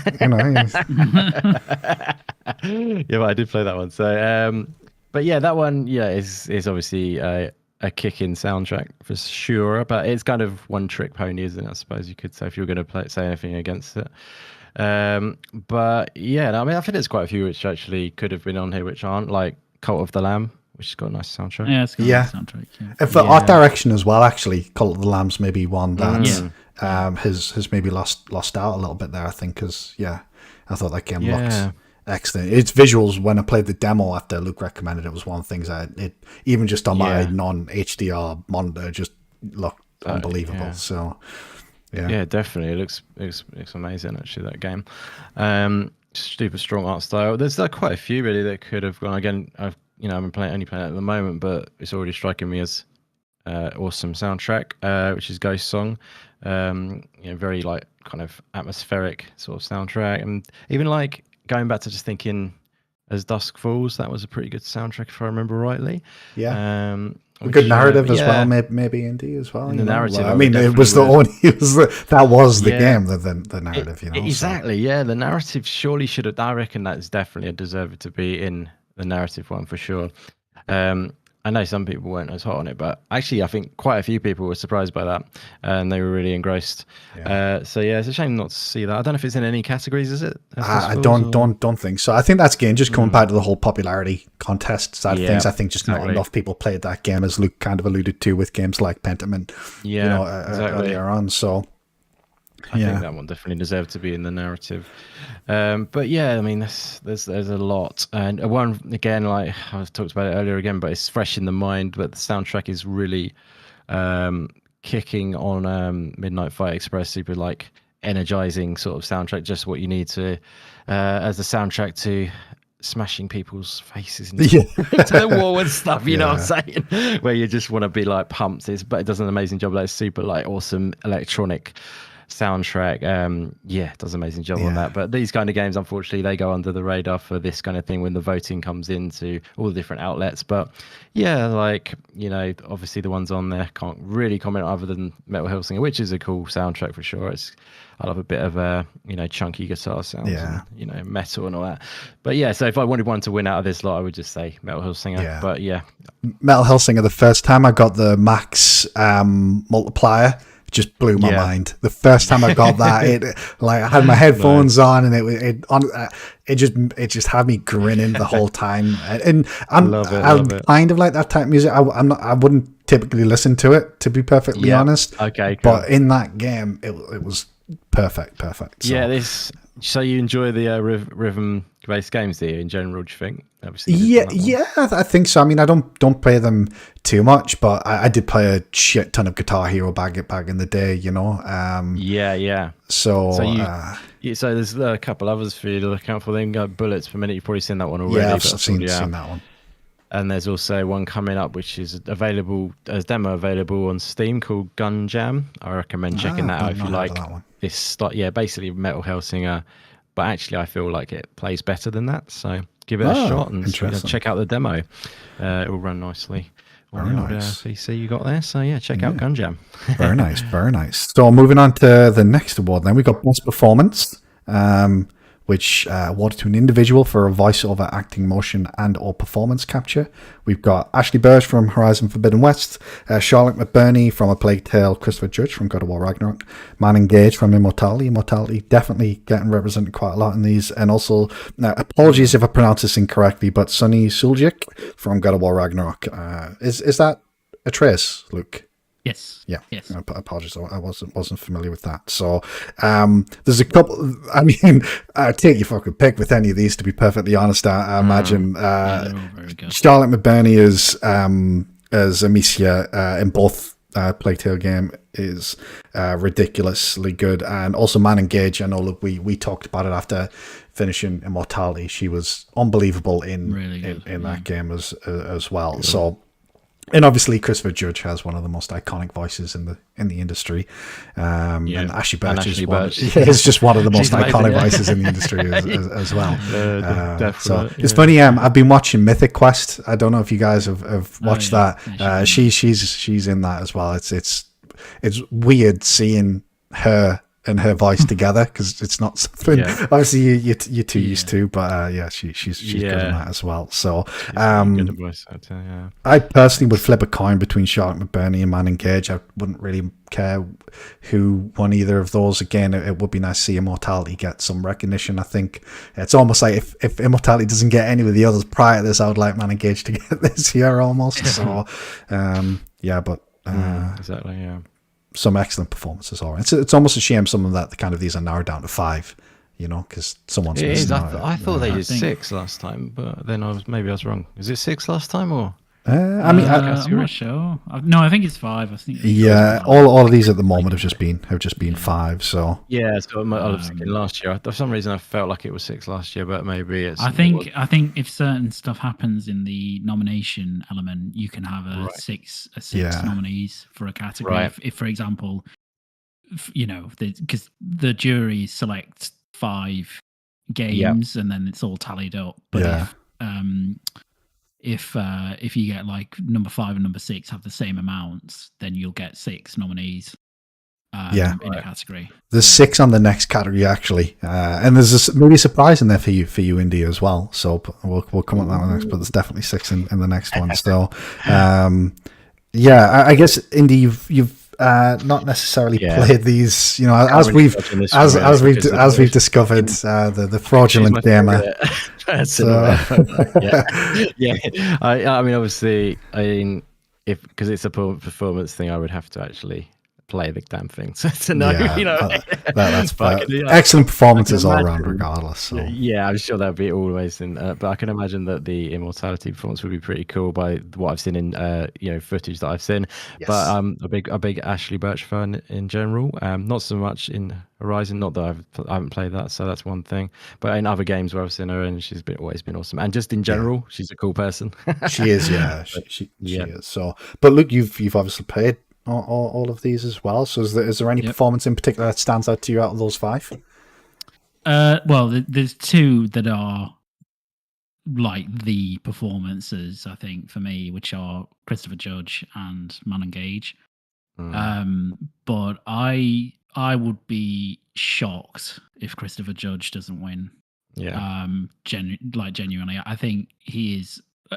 Man Engage's performance is amazing. Like, it's really amazing. And I think it's her first proper acting project. Really? So I think in that context, it's really, really outstanding. But Christopher Judge can make you feel unbelievable emotions by doing not much in terms of performance, which is the mark of really, really good actors. He's just kind of inhibits that role so well, and to make Kratos sympathetic and to make you feel emotion towards him is really all down to, partly down to the writing, but also down to the performance. It's just incredibly impressive. So for me, I voted for Christopher Judge because that's well said. I think he's just outstanding. But Man Engage, like if Man Engage won it, I wouldn't be, it wouldn't be like, oh no, she didn't deserve it, because it's like a really impressive.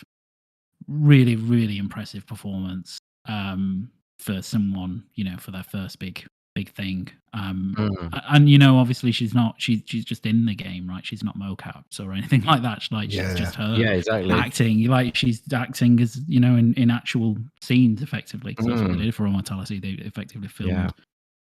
Film and then backstage filming as well and all that kind of stuff. So 3 bloody movies in that game. 3 movies, and then all the extra stuff as well. So I would say for best performance, like in Immortality as well, the actress whose name escapes me, who plays is it the one? I'm actually forgetting what they refer to as the one, and then the other, isn't there? The other, the female actress whose name escapes me at the moment. Her performance in that is unbelievable as well. Obviously, she plays less of a part than Man Engage, so I understand that. But she's excellent in that as well. So really, really good, really good.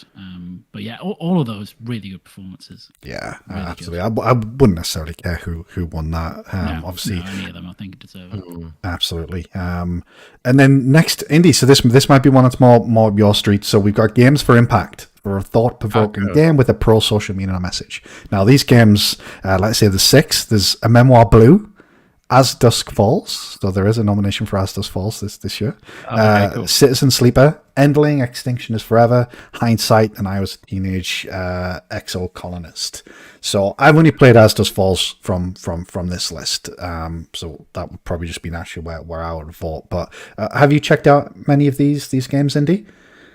I mean, this not all of them, to be honest, but what I think I know is very clear which one I would choose on this and which I would vote for, and that is Endling, and that is because basically the title of this is Games for Impact. Like you just said, it's about an Endling is about looking after the planet, all that side of things. It's a world of nature existing around a world that is basically of decay, where people aren't looking after the planet. It's just and you're trying to survive with your cubs in this kind of juxtaposition between those two worlds. And I just think that is a really kind of the topic they're taking on there is super interesting, but it's super ambitious and it's also super brave, and it's also really, good the way they're bringing that to people's attention for a game as well, and not, it's still actually enjoyable game to play and stuff like that. So that is definitely the one I will vote for in that sense, that it does,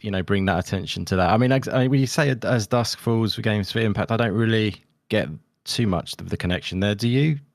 Yeah, I think it was just because it was the only one I've played that it'll be No, so I'm just thinking of why they put it in there, really. I mean, I suppose, they're just thinking it's, maybe they're thinking I think it's because of the I was yeah, maybe there's an element of that, but I think the message, I think I don't know, I think maybe some of the choices that you make are quite thought provoking, particularly towards they are saying how the story pans out. But I know what you mean though. Endling, they're going thought provoking to the next level. I mean, if you see what I mean, where it becomes, where they say, like they say exactly, they're pro-social, if you see what I mean. Yeah. And that's bringing awareness to a very important topic right now. I know it gets a bit political, but that's why that game's very brave to taking on that. And I think that's why it just really deserves it, in my opinion.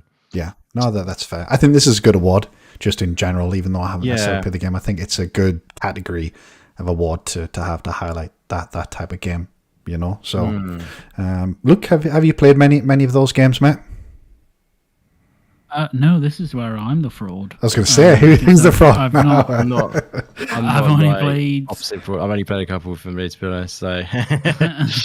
Yeah, I've only played a little bit of As Dusk Falls out of all of that, so I've not really played anything in this category. So I do want to check out Endling because I've heard good things about it. As Dusk Falls, I do want to check that out eventually, but I'm just not too drawn to it, so I don't know when that will be. But and then the others, I've heard of all of them apart from the last one.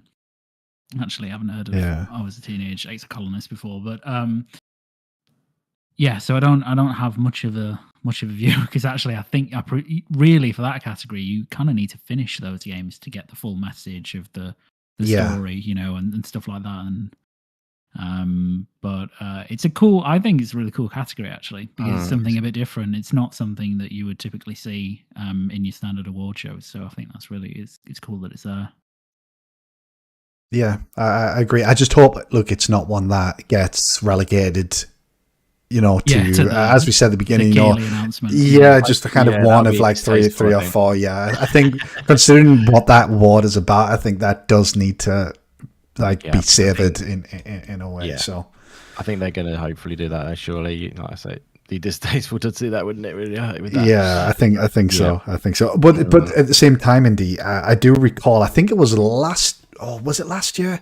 I can't remember exactly when it was, but I believe Forza Horizon won an accessibility award because they've done some unbelievable stuff from an accessibility standpoint, particularly with things like sign language and things like that. And to be fair, they did have Mike Brown, I think, from Playground Games come up to accept the award, which is pretty cool. But it was also very evident that he had a very, very small window and he was kind of shuffled off quite quickly, if I remember rightly. But still, it was still cool that, wasn't just relegated to, one of many at the same time. So yeah. So the next category, though, so let's see how many games you played here, Indy, because this is best indie. Okay, so so you are the indie gamer by name, but how many of the top 5 best indie games, according to the jury, have you played? So we have Cult of the Lamb, Neon White, Sifu, Stray, and Tunic. Have a guess how many I've played. 4. No. Oh, 3? 3. Yeah, 3. So hold on. So Neon White was the one that I kind of assumed that you hadn't played. So did you not play Sifu? Yeah, so I've got Cult of the Lamb, Sifu, and Tunic. It's 5, isn't there? Did you not play Stray? No. Ah, really? Okay, fair enough. I thought you ended up playing that. Apologies, man. No, that was like I said. It's one I haven't. I don't know. The mechanics of the traversal and stuff were a bit. It said like you had to just tap a button and it automatically jumps you to bits, and I was like, that didn't Yeah. That kind of put me off a bit. You know what I mean? But the animation of the cat jumping, Indy, it's all about the animation. I think Luke actually went into that fairly deep when we talked about Stray, like how how it really allowed them to capture sort of the what's the word I'm looking for? Almost like the finesse of the way a cat moves, almost. So. Yeah, if it was called Woof Woof and it was a dog, maybe I'd have played it by now. Oh, actually, that's just reminded me. So Pentiment. There's a point, you may have seen the footage, you can pet a dog. Somerville. Oh, nice. Somerville. Fuck Somerville for the lack of that. Yeah, that's funny. Yeah. I saw your tweet as well about that. I was... honestly, it genuinely upset me. That one moment, and I'm sure, Luke, when you tweeted me about that, we were talking about the same moment, but the fact that... Yeah. If they had let you in that one moment pet the dog, but not any other moment, I would have been okay with it. But the fact you couldn't in that one moment, it as somebody who has 2 dogs and loves my dogs more than anything, it really pissed me off. So, but in this in Pentiment, there's a bit near the beginning where you can pet the dog, which is you'll be happy with our discussion then, I think. Yeah. When you hear that. But Indy, then that turned out to be quite a long segment. When we I did it. I'm looking forward to that. Then I'm looking forward to that. So But as the indie gamer, a resident expert, where would your vote go here, mate?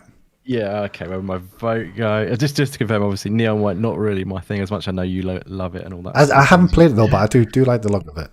You love the look. Yeah, feel of it. Yeah. But yeah, so Stray is definitely one I will check out for sure. I know Mexico is wanting me to in the chat there. See you there, my friend. It will definitely happen. So yeah, but where I'm going to pick, this is quite tricky actually. It's tricky, man. I think maybe out of these, it's probably got to be Cult of the Lamb, I think. Yeah, it's tough. Yeah, no, it has. I mean, let's think about how many hours have I put into all of these games. Cult of the Lamb by far kept me engrossed for a long time, Yeah, like I would personally say, Indy, that was kind of one of the negatives for me for Cult of the Lamb. I think there was a little bit of pattern between the different areas where you needed to have a certain number of followers that I didn't appreciate. Yeah, I see what you're saying there. But I mean, that's a roguelike in general. They are designed to keep you engrossed. If you know what I mean. But I know what you're saying with that. I definitely do. And because I think you said you didn't appreciate the farming aspect as much, and I quite liked that part of it. Although there was a point where it sort of felt like, okay, I've done all the farming, and it's kind of, I just need to get out there and finish the game off, if you know what I mean. Yeah. With the bosses side of it. So, but yeah, no, it's an amazing game. I did actually jump back in a couple of days ago randomly, and I had really weird issues with it stuttering majorly, like unplayably. I don't know what the hell's that. It was really buggy at launch as well. Because I didn't really have that at first. That's the weird thing. Like, they've all played about that. But then I jumped in a couple of days ago, like I say, and it was stuttering like properly major. Like every 10 seconds, it was like, like a second it would stop for and stuff, if you know what I mean. Yeah. And I was like, what the hell? So I messaged the actual developer. They haven't responded, but I DM'd them on Twitter. It's probably not the best way to report a bug, but I just thought I'd just drop them a quick one because I had spoken to them a couple of back and forths previously, so I thought they might respond, but they didn't. But yeah, I don't know. It's a bit anyway. It hasn't really affected the overall thing because it's a really cool game. But Sifu is definitely one which has been amazing as well, and Tunic as well. But then, although I did fall off Tunic pretty hard, and it kind of didn't keep me coming back like Cult of the Lamb did. I can definitely appreciate Tunic a lot. It's a very cool game, but again, I compare it to Death's Door. I've said this before, but Death's Door was nothing but an amazing experience all the way through. It's a similar type of game, and I was always wanting more of it all the way to the end. You know what I mean? So I feel like I didn't get that from Tunic in a sense. But yeah, and Sifu, I need to get back to that to finish it. I know Lucas nearly finished it as well, and he's going to be getting back to it at some point. But you were much nearer the end than I was, I think. But yeah, cool game. Again, there's a lot of awesome games that could have been in here, but if I had to choose one, I think it'll be Cult of the Lamb. Fair enough. Are there any snubs there then, Indy? Any that you would maybe drop? I appreciate let's not say drop because I don't think we necessarily want to take away from any of the nominees. But are there any really standout indie games from the past 12 months that you think should be at least in the conversation? Tell you what, go to Luke and come back with that one, if that's all right. Yeah, of course. I think that you've played most of these as well, if not all of them. So what are your thoughts? Yeah, I played all of them. I haven't played Tunic very much. I only played like an hour and a half. I fell off that pretty quickly, to be honest. Okay. And I'm not quite sure why. But I just did. It didn't really click with me very much. The other four I've played either quite a bit or completed or played a lot of. And I think, first of all, the real winner of this category should be Immortality, but it's not even in the category. That's a really good point. Which is quite strange that it's nominated for other awards, but not best indie. But then I can see why, maybe to some extent, just because I guess it's such a different type of game that it might not, people might appreciate the artistry of it, but not consider it an amazing gaming experience. So I get, maybe that's the logic, but for me, that should be the best indie game and the winner of this. But that's opinions for you, so that's fine. The ones that are left, I probably give it to Stray, actually. Oh, okay, interesting. Because I've really fell off Stray, Luke. I think some people did. I think I give it to Stray. Cult of the Lamb I really love, but I've not finished it. I've got a good few hours into, like, quite a chunk of time into it, and I suspect my wife would probably give it to Cult of the Lamb because she finished that and Stray. But I felt like she really loved Cult of the Lamb more than Stray. Sifu is superb. Like, it's really, really good. I'm literally on the last boss. So I've still beaten him. And Neon White is also really good. But that's quite different type of game to any of the others there. So I'd probably give it to Stray because I think that's the one that I had the most enjoyable overall experience of out of that list. Start to finish sort of thing. And I love cats, so like obviously that's maybe that's why I fell off. I'm not a big cat guy. I'm more of a dog guy, as I've kind of just explained. So I didn't grip me like I wanted it. And I suspect, to be honest, Stray's inclusion in the final category is partly because it's so memorable for people who love cats. So not to say the game is not a good game, because it's a great game for me. But I think that it does influence people's mental kind of concentration on a certain thing. So I think it's part of the charm of the game. I can see that. I personally, I've only played Cult of the Lamb, Stray, and Tunic. Like I said, I fell off Stray quite early on, to be honest, maybe after a couple of hours. I love how that game looks, though. But it's just, I don't know, something about sort of the kind of the traversal mechanics that didn't quite grab me. And like I say, because I'm maybe not a cat lover, kind of the things that you spoke about when we spoke about Stray, obviously months ago now, Luke. Obviously, I don't think I could appreciate it in the same way that you did in terms of like the mannerisms of the cat and things like that. I would probably give it a Tunic out of those three. The only criticism I really have of Cult of the Lamb is just how buggy it was at launch. And I know maybe I shouldn't use that against it, but Tunic wasn't. But I had a lot of like, not crashes in the game, but points where kind of I got stuck and I had to restart and I lost like maybe 30, 45 minutes of progress, which sucked. I got a few times where it just stopped working towards the end of a run, and that was it, which was really frustrating. And like I said, there was a few points in the game where I was kind of just, I just want to get the next point, but no, I've got to go and get more followers, and I was kind of hoping I would more naturally have the followers by the point I reached that part of the story, if that makes sense. I still really enjoyed the game. Don't get me wrong, but out of those three, I'll probably give it a Tunic.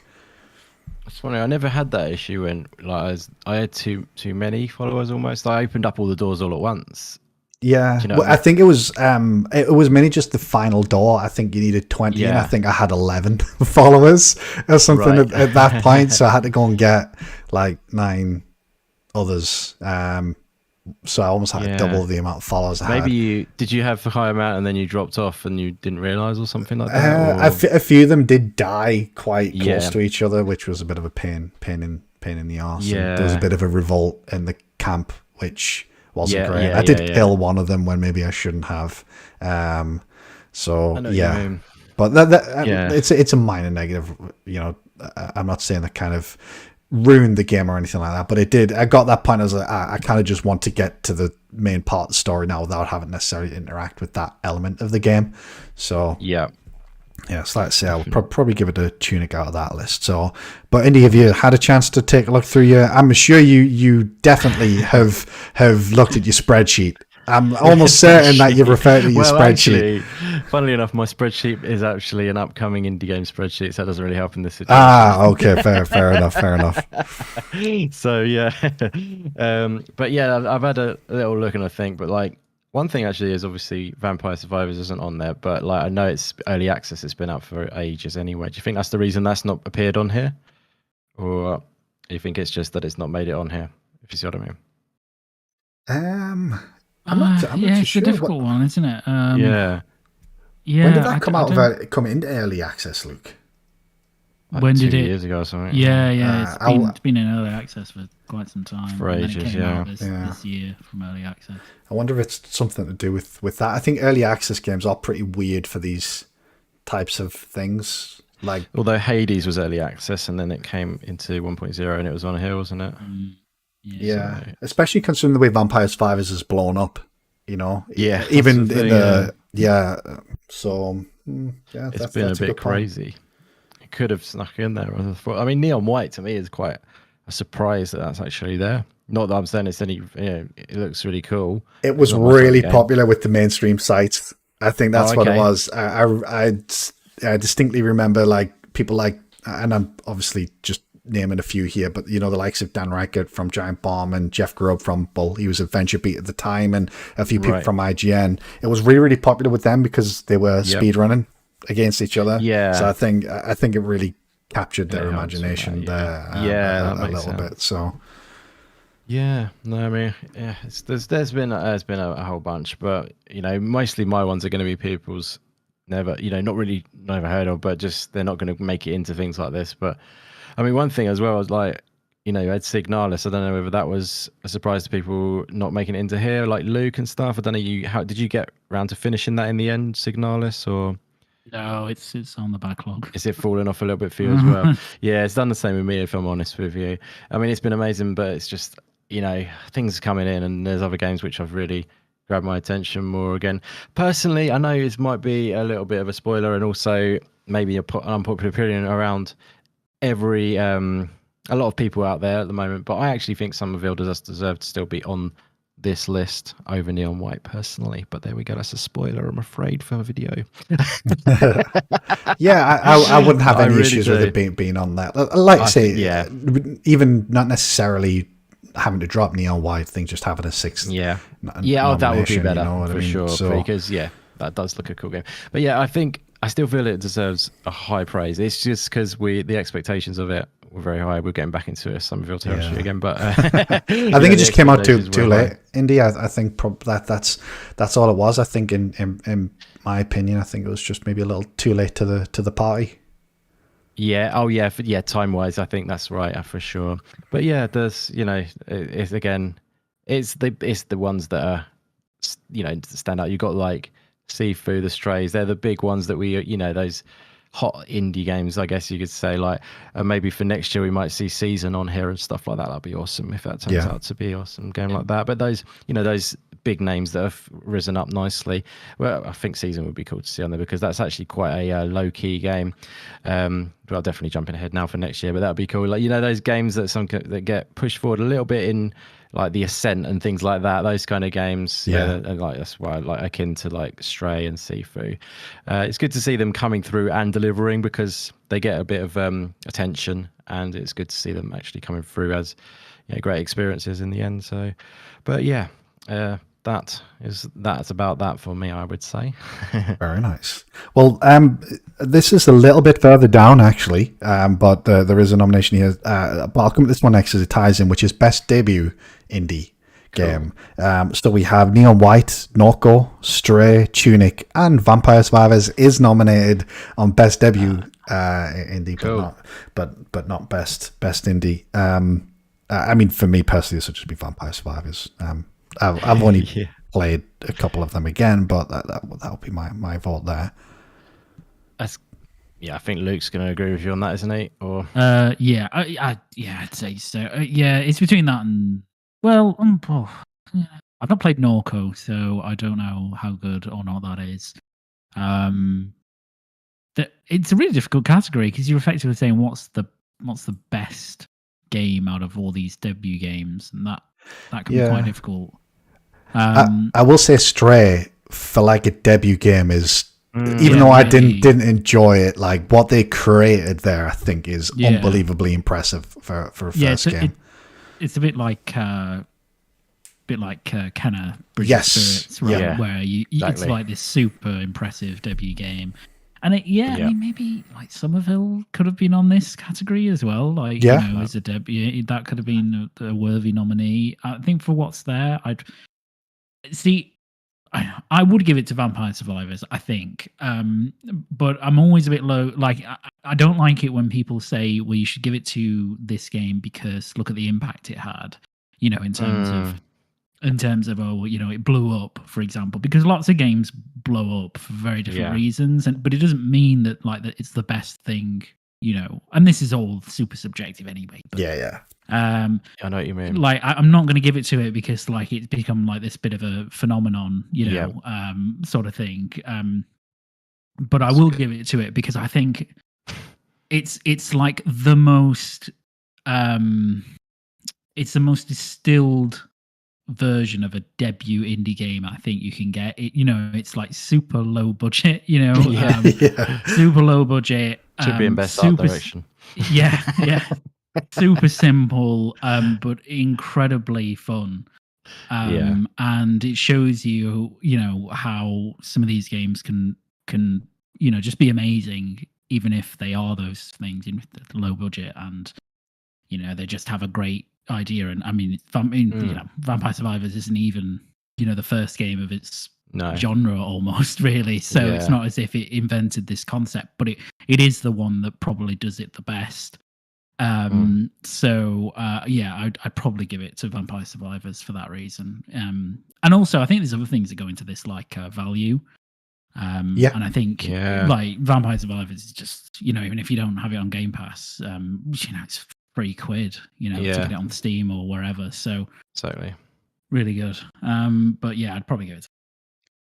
It's funny, Luke, you talk about value. I did see a read on the Ever Wonderful Reset era a while back, talking about Vampire Survivors and how I think there was some claim that maybe the creator behind it previously worked in like gambling or something like that.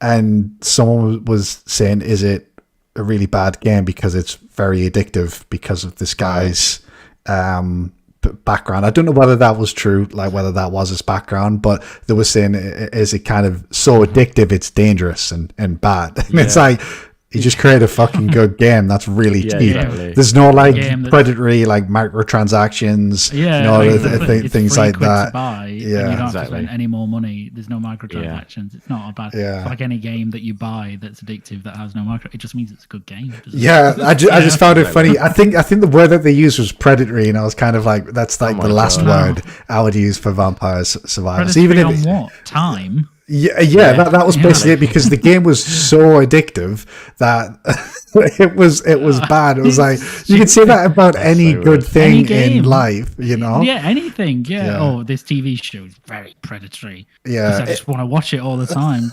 Right. If it was a gacha game, I could understand it. But to be fair, the majority of people on that thread did routinely mock the idea of it being predator as well.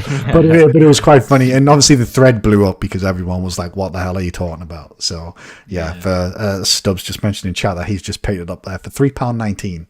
It doesn't get any more predatory than that, does it? So it's destroying homes. That is. Exactly. Food this week, Stubbs, because he spent that £3 on Vampire Survivor. Too predatory. You know? In the current economic climate, where you can pick up a game that you could spend many hours of your time for just £3. I'm sure it is. So anyway, it did give me just a little bit of a chuckle. So alrighty, what have we got left on here? So there is one that I want to get to, and then the rest of them we can kind of skip through. I'll maybe go through the categories, and you guys can let me know if there's any that you want to chat about. I know there's one of the genres indie that you wanted to touch on, but the next one was innovation in accessibility, which I think, similar to the other category we spoke about earlier, I think is a very good one to highlight. Like I say, Forza Horizon did win this last year, I believe it was, but in this category we have As Dusk Falls, God of War Ragnarok, Return to Monkey Island, The Last of Us Part 1, and The Quarry. Now, I didn't necessarily interact with many of the accessibility features, but I still think it's a very, very important category to have at this type of show. And I know in particular Sony have done some unbelievable work on the accessibility front in their games as of late, which is very, very good to see. So I think just this category existing is a win. I don't think it necessarily matters who wins personally, but do either of you guys have any particular thoughts on that? As Dusk Falls has, is this a game that anyone can play, literally, even if you're not a gamer? So I think I would give it to that. Yeah, you play with your phone, which is pretty cool for that one. Exactly. So. You can play with your toes. Don't know why you would, but you would. We could literally, anyone can play it. I just love that. Yeah, it's pretty cool. Yeah, I'm reluctant to engage on it a bit because I think the people who really can talk about this are people that struggle. Yes, engaging in games.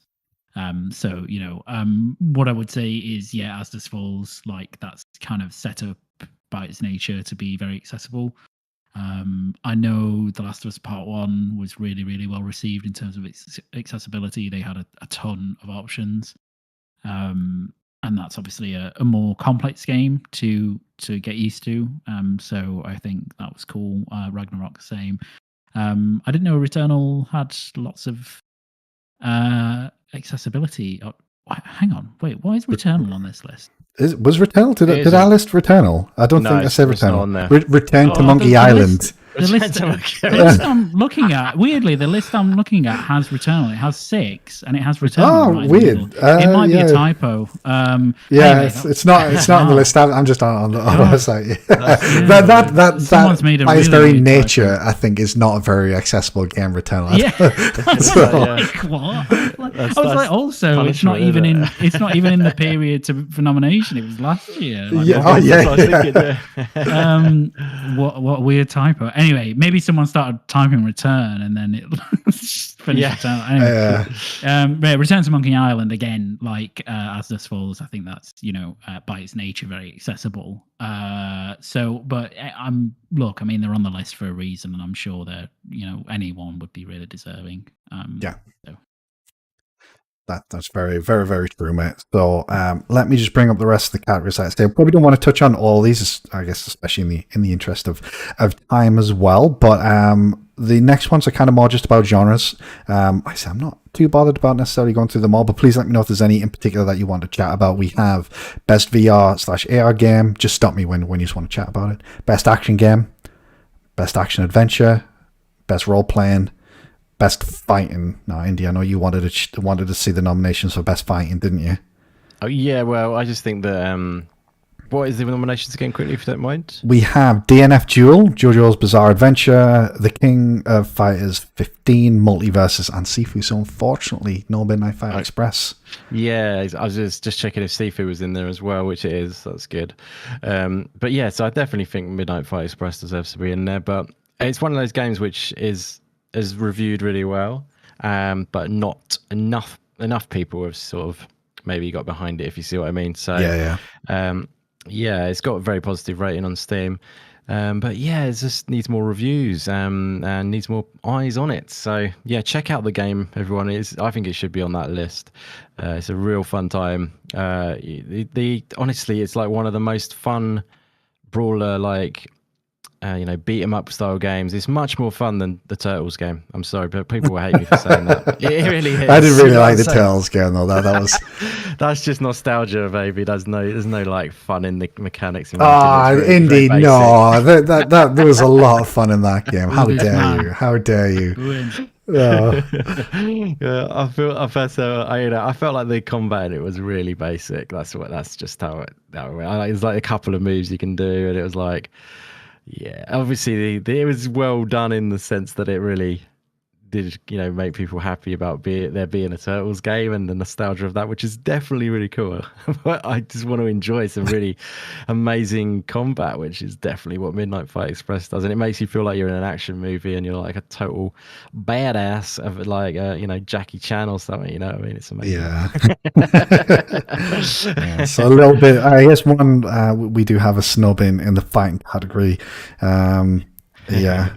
So what other categories we've got? Apologies, just bring up the list. After that, we had best family, best sim strategy, best sports racing, best multiplayer. Any of those genres in particular that you gents would like to chat about in more detail? Which ones are they best? Just any of the genres. So like best action adventure, best role playing, best family, best sim. Yeah, I mean. Action adventure is kind of an interesting category because that's got Stray and Tunic and then Ragnarok, Horizon, yeah, Requiem. It's such a weird mismatch of games, isn't it? Weird. So.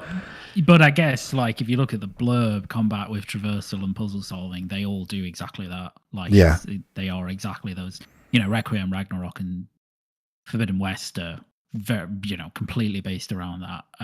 Tunic is as well. Stray is a little bit different, but it's it's the same sort of thing. Yeah. But I think they'd. Well, I don't like Tunic, so that wouldn't be a deserving winner for me. But and I don't think Stray does its action adventure as well as Forbidden West, Ragnarok, or Requiem. From what I've played, so of Requiem, I mean, I mean, it's very difficult to compare those two games anyway, isn't it? Like, they're really different. Yeah. Having a game with the budget of any of those other games compared to an indie game, like you kind of almost wouldn't expect it to in some ways because the budget isn't there, the team size isn't there. Like, it almost seems a little unfair in some ways to put them against each other. Indeed, let me know if you disagree with that. That please me. But I do think kind of it's a little unfair having those almost in the same category. Ooh, that's a good question. That is juicy. I mean, whether I think they should. I personally think they should be alongside each other, but it's all depending on how it's voted at the end of the day and how people look at it. Let me rephrase that. I'm not saying they don't deserve to be there. I just think when a game with a budget like Ragnarok compared to Stray, in a competition, I don't know. I know. I guess I am kind of saying that and then contradicting what I'm saying at the same time. But I don't think indie games don't deserve to be nominated alongside the kind of AAA counterparts. But I know what you mean. Yeah. Okay. Yeah, it's a weird one. Like, I get. We'll leave that there, I guess. But I feel like if everyone looks at them, from a creative standpoint and just. I think personally they should be alongside, but if people don't judge a book by its cover and stuff like that, because it's more about other elements, and other art styles. But I think having them side by side does give them the limelight as well, which is nice. But I'll leave that there because I know you're moving on. That's fine. So two lads. To be fair, we've pretty much done the whole show. I didn't expect us to take up the whole show for these. Two more then, I think, to kind of wrap up the show. The next one in India, I know you've got a little bit to say about this one, which is the most anticipated game. So the nominees are Final Fantasy 16, Hogwarts Legacy, Resident Evil 4, Starfield, and The Legend of Zelda: Tears of the Kingdom. So Indy, you did tweet about this, so give us your thoughts. Yeah, so you probably, many people might know what I'm going to say about this one. Surely there is one big omission from that list that we talk about quite a lot on my channel and our podcast, which is obviously Hollow Knight Silk Song. I just can't believe it's not on there, really. I know it's an indie game and these are some big games on there, but the actual reaction every time there's any mention of any indie world or any Nintendo Direct surely is enough to make them realize that that's one of the most anticipated games. The trending on Twitter every time there's an indie world is Hollow Knight. I just can't believe it's not on there. If I'm honest, really, I mean, enlighten me. Why do you think that's not on there? Would you say it's? I know we've got some big games on it. It's pretty competitive to get in on that, but do we have as much hype for other games as we do as Silk Song? Maybe it's just I'm in that sort of realm and I'm just seeing it more. Maybe, I don't know. What do you think from a more sort of general perspective? Surely there's a lot of hype around Silk Song that should be on the most anticipated, wouldn't you say? Almost. Yeah, I think this is just a cursed category, to be honest. I don't think this category can win with just 5 nominees, to be perfectly honest. Yeah. Like the game that I most... actually, no, I guess Tears of the Kingdom was probably up there. But the other game that I'm most anticipating for next year isn't even on the bloody list. So, this is like a really difficult one, I think. I've got no idea why Hollow Knight hasn't made the list though, Indy. Like, I appreciate what you're saying, like, oh, maybe it's an indie game, but like as you said, this isn't any old indie game. This is exactly there's a crazy fandom like around it. There's a die-hard cult following, which is not just a small amount of people. It's obviously is the flagship indie game Hollow Knight. It's like it's growing a massive audience, and more every day it feels like we get people jumping on, getting ready for Silk Song. They're a very vocal community as well, and like I say, you always see it trending on Twitter. Like every 5 minutes, Hollow Knight is popping up there, it seems. But yeah, it's just quite funny. But I just thought that almost, I know there's AAA games on there, but it feels like that's almost a stronger, more sort of condensed amount of hype for that than there is AAA games, because it's all the other ones are AAA games and they're going to be great, I'm sure, but they're kind of the AAA games coming along like they usually would.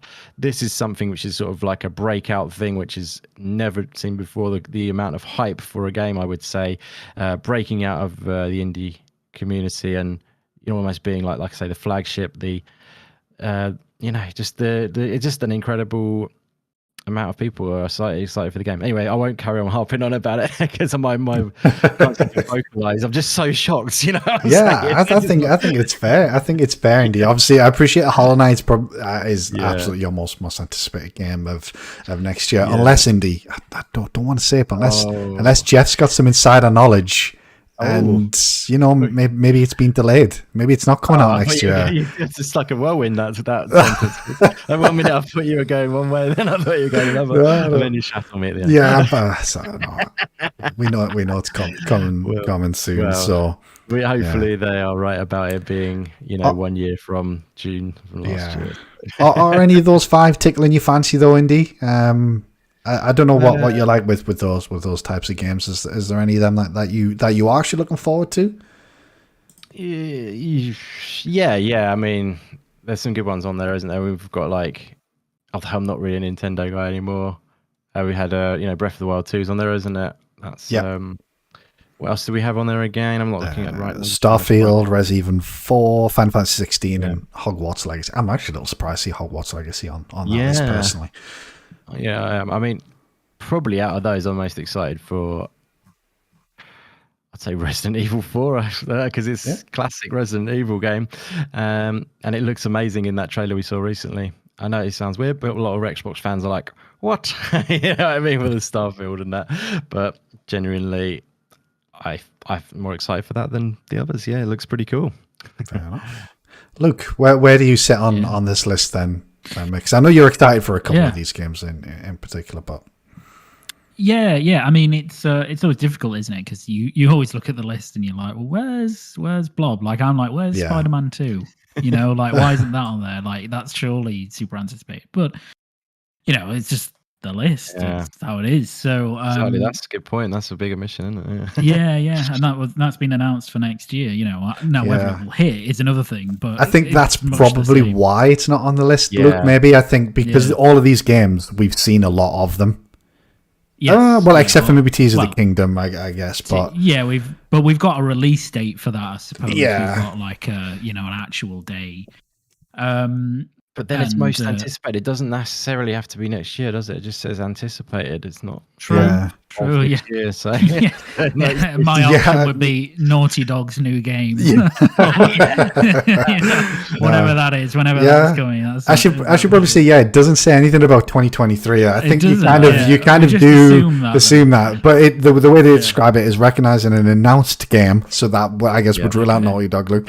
That has demonstrably illustrated potential to push the gaming medium forward. So maybe that's where Spider-Man doesn't come in. Yeah, Why like I is say, Hogwarts- that's a surprise sort of one on this list, but I guess maybe that's why Spider-Man isn't on the list, because while it's assumed it will obviously be a great game, particularly for people who love the first one, because we haven't seen anything of it, like it couldn't have demonstrated it, if that makes sense. So I guess it's a game you have to have seen in I some suppose. ways. So So of the list, actually, funnily enough, and I keep going back and forth on this, but I think I probably agree with Indy. My most anticipated is RE4. So like I obviously Tears of the Kingdom I can't wait for. Yeah. Breath of the Wild is one of the best games ever made in my opinion. I absolutely loved it. But there's just something about Resi in general, and also because it's a horror game, and also because it's Resident Evil 4, and then obviously the recent reveal of gameplay, etc., that just has me like super hyped for that. Yeah. So that's up there. Final Fantasy 16's up there because I think that's just really, really good from every trailer they've released. Hogwarts, not at all, really. yeah, I'm so like, surprised just that's on the bloody list. like, Like- I mean, I wouldn't buy it anyway because fuck J.K. Rowling. But like even if I got it second hand, I wouldn't say I'm really anticipating it or anything like that.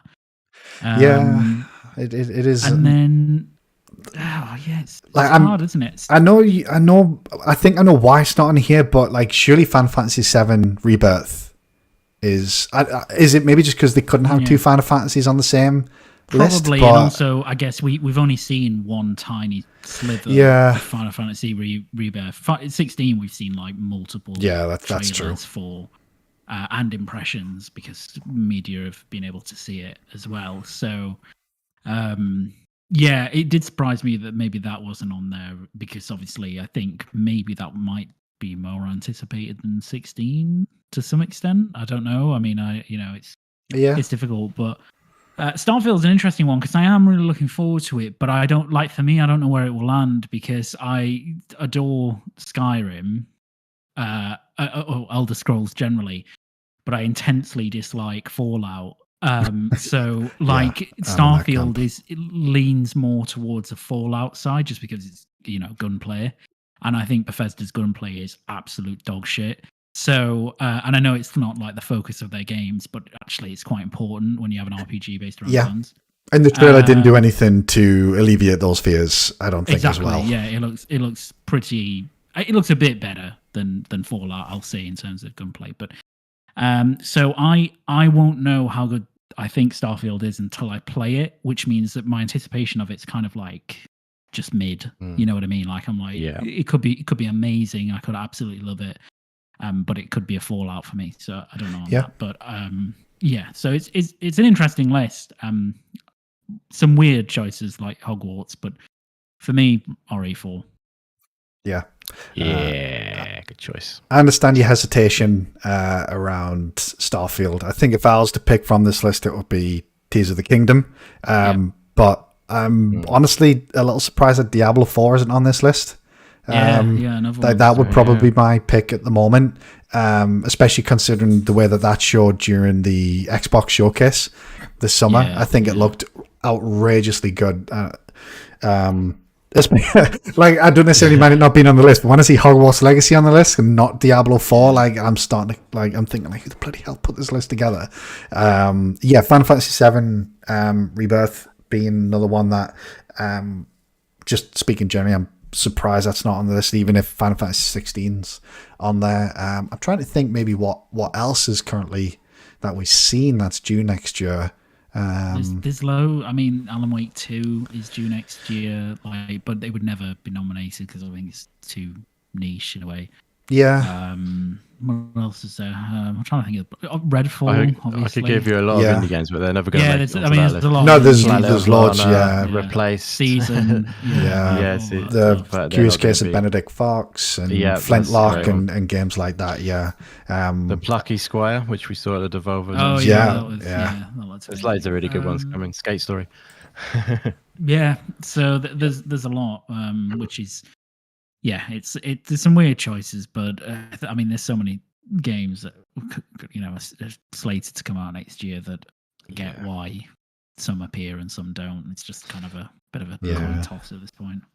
Has it got a release date yet? Is it coming out February or something like that, or Resident Evil 4? It's Jan or Feb or March. It's early. Come out like one of those months, don't they? Yeah. There's Dead Space. Yeah. That should be on. Yeah. I'll wait for that. March 24th for Resident Evil 4. Oh, is it? Cool. Yeah. I think RE2 came out in January, I think it was, if I remember rightly. Yeah. Something like that. Silent Hill 2 probably going to come out next year, but again, it's got no firm release date, so that's probably why it wasn't nominated. But then you can still anticipate without a release. I guess it's just whether they showed enough during that thing for, to demonstrate it. To demonstrate that the potential of pushing the game and medium forward, Again, I read that and I look at I don't see how Hogwarts Legacy does that. I could see it. I could see something for every other game on that list, but not. I don't want to shit on it too much because I know there's a lot of developers that work very hard on that. But yeah, there's just something about that game, especially in light of J.K. Rowling's. I don't know if I can say what I want to say, but Luke said it right earlier. But yeah, just also what they've shown of that game, I don't think looks particularly it looks okay. I don't think it looks particularly pushing, is it, or anything like that. It's kind of open world Hogwarts, really. I don't. I mean, you could say that maybe about other games like Final Fantasy 16 and, Resident Evil 4 is just a remake of the original.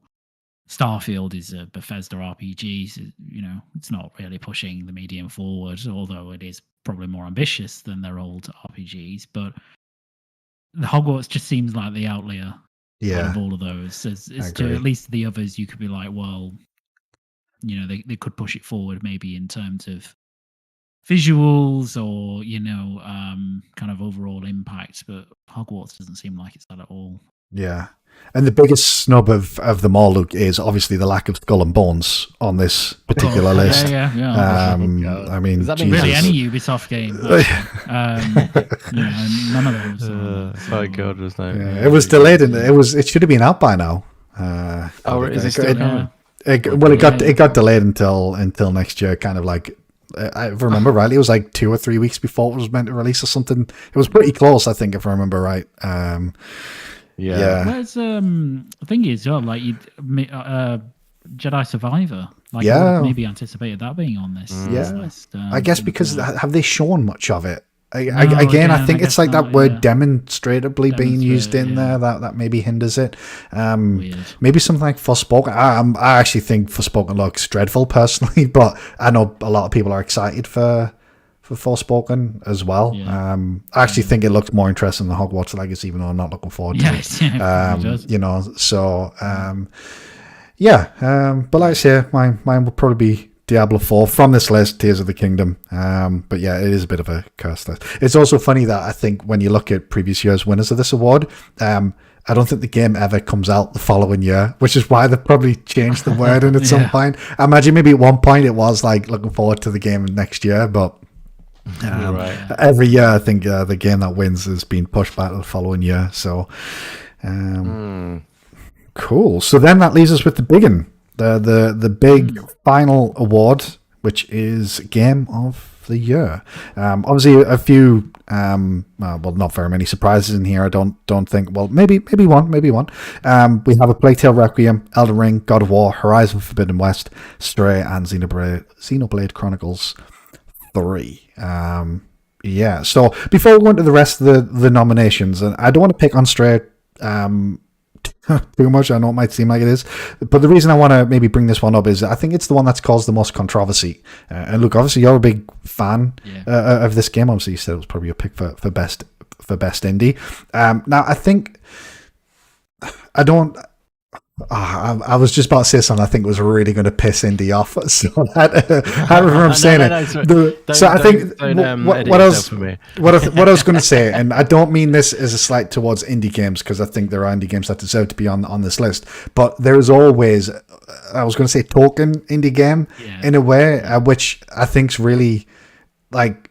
When people talk about who's going to be nominated, everyone says there's going to be 4 or 5 AAA, and then what's the token indie game that's going to be on this list, which I think is a little unfair on those games to be honest. But Stray has kind of fall into that category as the one indie game that's on that list, and I think a lot of people have sort of said why. I think a lot of people think there's maybe better indie games that should be maybe in place of that game. It's maybe the one surprise inclusion on the list. But look, obviously it was your best indie. Do you think it's worthy of being on this list? Would there be any other games that maybe you would put ahead of it? Yeah, I feel a bit sorry for it actually because it has come under like. Some real spotlighting as to why it's on the list. And I think, first of all, this is all subjective. Yes. So, I get, someone might disagree with every nominee in this category. And, fair play. Like, they may, just not jive with any of these games. And, a lot of people seemingly don't jive with Stray. Although Stray is a bit of a weird one because I feel like some of this is like some of the targeting of this game is because people genuinely don't think it deserves to be in the category. Some of it, at least online, I think is partly fanboy motivated, like at times, because I think people look at it as a PlayStation console exclusive and say, well, why has that gone in when something else might not have done? And then we get back to these whole fucking ludicrous, Jeff Keighley's Jim Ryan in disguise. Oh god! So I don't want to touch on that because it's just a waste of my oxygen and time. To be honest. I think if you're looking at if you're looking at it in terms of, do you think do I think Stray deserves to be on this list?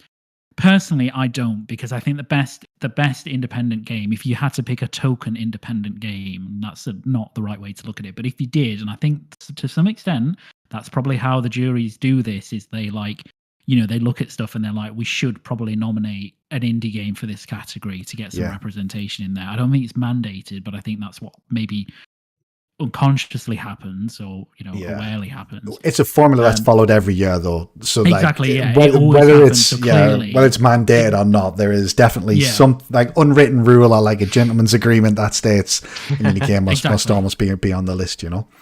Exactly. So if I'm looking at it from that perspective, I don't think that's the game that should be there. I think it's Immortality that, for me, that's the game that should be there, because I love Stray and I think it's really good. And I think people who are saying it's a bad game or saying, oh, well, it's not deserving Game of the Year, I think probably if the Game of the Year, the nominee list was longer, I would probably put it in my... I would never give it Game of the Year, but I might nominate it in there, you know what I mean? Yeah. But if there's only one indie game that can go in, then it would be Immortality, because I think that's... first of all, critical reception was higher than Stray across the board. It's actually one of the most highly rated games this year. Immortality amongst critics. And two, it drives storytelling and kind of game design and direction forward in ways that Stray does not, even though Stray is a really great game. So it's a bit of a weird one. I think there's a lot of bad faith arguments that go around about this. And I think some people have played Stray and they're just like, I don't think it's game of the worthy of inclusion. I think that's fine. Like, I wouldn't disagree with it. Like, it's not. It's a completely valid take to have. But I think I was going to say, go. but Luke, are you looking at the Game of the Year nominations on your screen at the moment for Yeah. with Stray and everything? You've got Stray on your screen. So can you look at the cat in the eyes and say that again? Yeah, well, I was about to talk about this actually, which was I think that Stray, if you look at like a lot of the indie games, like for many people, I think it's going to be the most memorable because if you love cats, like imagine if there was like if Stray wasn't about a cat, it was about a dog. Right, and it was the same sort of game but with a dog. I think it would still go like it would still be in this category, right? Even if it's exactly the same game. Yeah. Or if there was another game that was as good as like the same sort of concept as Stray, but it involved dog. Yeah. Like it's really memorable for people. Mm. So I think that's probably why it's got into the category because people were like, oh, out of all the games I played this year, I played Stray. I had a really good time of it. I love cats, so it's stuck in my mind more than a lot of these other indie games. And obviously, it's. I would also say about Stray as well is that it has that kind of, and I mean, maybe Xenoblade doesn't have this, but it has that like game of the year feel to it in that it's quite high production value compared to many other games. It's very nice visually, really impressive. It's got really impressive art direction. So I think all those factors probably coalesce to mean that it ended up here. But I do feel sorry for it because I think, for some people, it's being picked on perhaps somewhat unfairly because, of various reasons. Other than that, I mean, I've not played Xenoblade Chronicles 3. I've heard it's really good. I will pick it up at some point. But it's going to be between Elden Ring and Ragnarok. I mean, there's absolutely no question about that. Like, there's just no way it's not one of those that wins it. For me, like, I haven't finished Elden Ring, but I have played it for 35 hours. I've finished Ragnarok, probably about 30 hours. I'd probably pick Ragnarok. But Ragnarok will have the advantage because it's more recent. And also has a more emotionally affecting story, obviously, than Elden Ring, so that might, pivot it. That's a good point. But either of those, to me, would be super worthy winners. I mean, I just like whichever, doesn't matter really. But yeah, I don't know what anybody else thinks, but I think it's between those two, and I think either one's a worthy winner. Put your neck on the line, though, Luke. Which one? Which one's going to take? It's between those two. Which one's going to take it? I don't. No, but not. Yeah, which one do you think is going to take it? Not which one you would vote. Yeah, which one do I think is going to take it? I think that's it. Honestly, it's really difficult. It's really difficult because if you think about like ignore the public vote for a minute, but if you think about the jury vote, critics in particular love From games. Absolutely love them. And obviously they critically also love, God of War.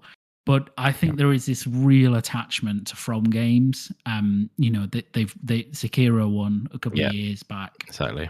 And it may be that just sways Elden Ring getting it. But I go back and forth on this every day because I'm like, there is a real passion as well for Ragnarok. So, and I just think Ragnarok might pip it because it has that two kind of punch of first being more recent and secondly having a more impactful emotional story, which may jive with people a bit more when they come to vote because they'll remember it even more than Elden Ring, if that makes any sense at all. So I vote more emotionally about it. Yeah, kind of vote more on that basis. It's a really good point, actually. Very good point. I basically day to day I go back and forth as to which one I think will win it because I'm like, how are they going to vote? And I guess it maybe depends on what happens in the other categories as well. Because if you remember that year that God of War won, it was the year where it was in every other category with Red Dead Redemption 2. Red Dead won everything else, and I was there like, oh, fuck's sake, Red Dead's going to win, all of the stuff. Like, I didn't think it needed to do it. And then the last one in the year was God of War 1. So maybe Elden Ring wins everywhere else, and it's just maybe all vice versa. Yeah. Yeah, I think that's fair. I personally think Elden Ring will take it, although I could absolutely see God of War taking it for the reasons you mentioned, Luke. I just think back to the discourse around Elden Ring when it came out, and it was like it was like an earth shattering event when this game came out, when people were talking about it. And I've played neither of these games. Well, I've played about 20 minutes of Elden Ring, and I was like, nah, I'm really not in the mood for another Souls game right now, because I had only finished Dark Souls 3 not too long before that. And I just recall the way the media in particular were talking about that game at the time. Yeah. And when I think back to that, and obviously my memory's a little hazy, I just can't really see past Elden Ring winning it personally. Although I think the recency bias thing is something that would be a pretty big factor, and maybe God of War pipping it personally. Yeah, I think that it's a fair point, because obviously Elden Ring had, I mean, Ragnarok also has had like really big noise around it, but Elden Ring felt like a bit more of an event, as you say, like a kind of once in a generation sort of thing, oddly. But that was back in April or whatever, wasn't it? And it did last for a while. It lasted for like a month, but after that it stopped, like most games do. So I don't know. I find it really difficult. I think it'll be either way, it'll be really close. I'll be interested to see where the votes go. Yeah. How about yourself, Indy? Do you have a pick? Which one you think well, maybe not necessarily what. Well, actually, I'll ask you what your game of the year is afterwards. But out the nominees, which one do you think will take it? I just lost the screen. So yeah, the two of those, definitely out of two of them, obviously, isn't it? Like Luke said, he's really covered it very well, I think. But yeah, I think it's gonna go to. It's a really tough one. I think it's gonna go to. I think they are going to share out a few of these awards overall, but the game of the year, I think, will go to Elden Ring personally. They definitely, it's just a certain type of game that they love from software games. As Luke said again, they Sekiro got game of the year previously, 2019 was that or something. But it's just, I don't know, they're a type of game that they just can't get enough of, and they do things their own way, so it does reward a lot of the innovation votes and stuff like that. They're their own thing, aren't they? They do amazing work from software. And they definitely are deserved of a big game of the year title for this, because it was a massive thing. There's so many people were loving it. It's not only critical acclaim, it's a massive amount of people that love this game as well, so it would be good to see it go to them. But obviously God of War has come along and Luke's loved it, and it seems like a lot of people are loving it as well. And it could go either way. Both deserve to get some awards. I'd love to see them both get a share of it, rather than it just be the same game winning over and over again, which can happen in these types of things. But I just hope it gets shared out, and they both get a bit of love, because they both deserve it. That's fair. But so what would be your game of the year so far then Indy? It's actually quite tough. I mean, breaking it down, there's like a few in the top sort of realm. It's really, I'll have to take a little rain check on that. I don't even know what I would say on it. I'm saying what's your gut telling you, Indy? Well, what's your gut telling you? What's my gut telling you? Yeah, like if just say what's your game of the year? What's the first game that comes to your head? You're not getting out of this easy. I'm not having any of this rain check bollocks. I want rain check. I want a game. I want a game from you. You want a game from me? Yeah. It's a tough one. It's a tough one. I don't know. Cult of the Lamb probably is up there, but I feel like that's too obvious of an answer. I like to think a bit more outside the box. And I don't want to say this, but at the same time, I will be compiling a Game of the Year list when it comes to it, and that's when my brain can fix that problem for you better, because my brain doesn't click into gear quite as quickly as yours and Luke's. That's right. That's why I have these lists knocking about the place. You know what I'm saying? But yeah, I mean, there's been some great games, to be honest, this year, and I'm still getting through a chunk of them now. So come to me at the end of the year, and I'll probably have figured that out a little bit more, because there's certain things which I haven't got to yet, like immortality and stuff like that, which I'm sure we'll get in the running for it. But yeah, there's been a ton, but Vampire Survivors has obviously been good, but it's not been my favorite. But yeah, I think at the moment it would probably be something like Cult of the Lamb. Yeah, it's tough. I need to finish off Ghost Song. I was absolutely loving that, but got cut off recently. It's really tricky. I'm like, I gotta say, I need to compile my list, and then I'll be able to give you a proper breakdown on it. But that's a definite cop out. I know. Dodge like a politician, Indy. Oh, not really. I'm bumbling. Maybe Boris Johnson again. We do have your Game of the Year video, no doubt, to look forward to at some point. In the next couple hopefully I'll have my thoughts all put together nicely for you. That one. I think obviously it's an important point though, because people like ourselves, people who aren't in the media, we can't play every game. We can't play every game on release. We need a little bit of time to play these games and digest them and bring our thoughts together. So yeah, absolutely. And by the end of this year, we'll definitely be at a stage where I've had an absolute ton to digest and put together, because there's been so many games, and I feel like I'm missing so many right now, just come to mind, if you know what I mean. But it's like digesting it and processing it all and then putting it together for it. So yeah, that will be something that I need to do. But yeah, I mean, off the top of my head, Cult of the Lamb's been amazing. we got something out of you then, mate. So something squeezed out of me. So I mean, we've obviously talked about that, and hopefully everyone's sort of enjoyed us chatting about the nominees and giving us our thoughts. Obviously, that doesn't even include the main part of the show, really, which is kind of what we're expecting to be announced or shown off there. Maybe that's something for a future show, but obviously that's a big part of the Game Awards. But this is the longest show we've done in a bloody long time. I think we've been going like 2.5 hours now, so I think we might need to sort of wrap things up. But the Game Awards is December 9th for us in the UK, but it's like midnight it starts, so it is a late one on that Friday. Maybe I try to take that day off work. We'll see. So it'll be good to see who wins what, see how close we were, and I'm sure we'll have some pretty exciting announcements from the show as well, which I say is why everyone tunes in. But I think on that note, I think we'll end the show there. Like I say, we've been going for a little longer than we normally do. Hopefully, everyone's enjoyed the show. Just want to give a shout out to a few people that did stop by in chat. We did have BMG, Pixel Slapper. I can see the Indie Gamer in there as well, getting involved in the chat. Boxing Burger jumped in. Mesuko was there. Stubbs joined towards the end. Thank you very much, Stubbs.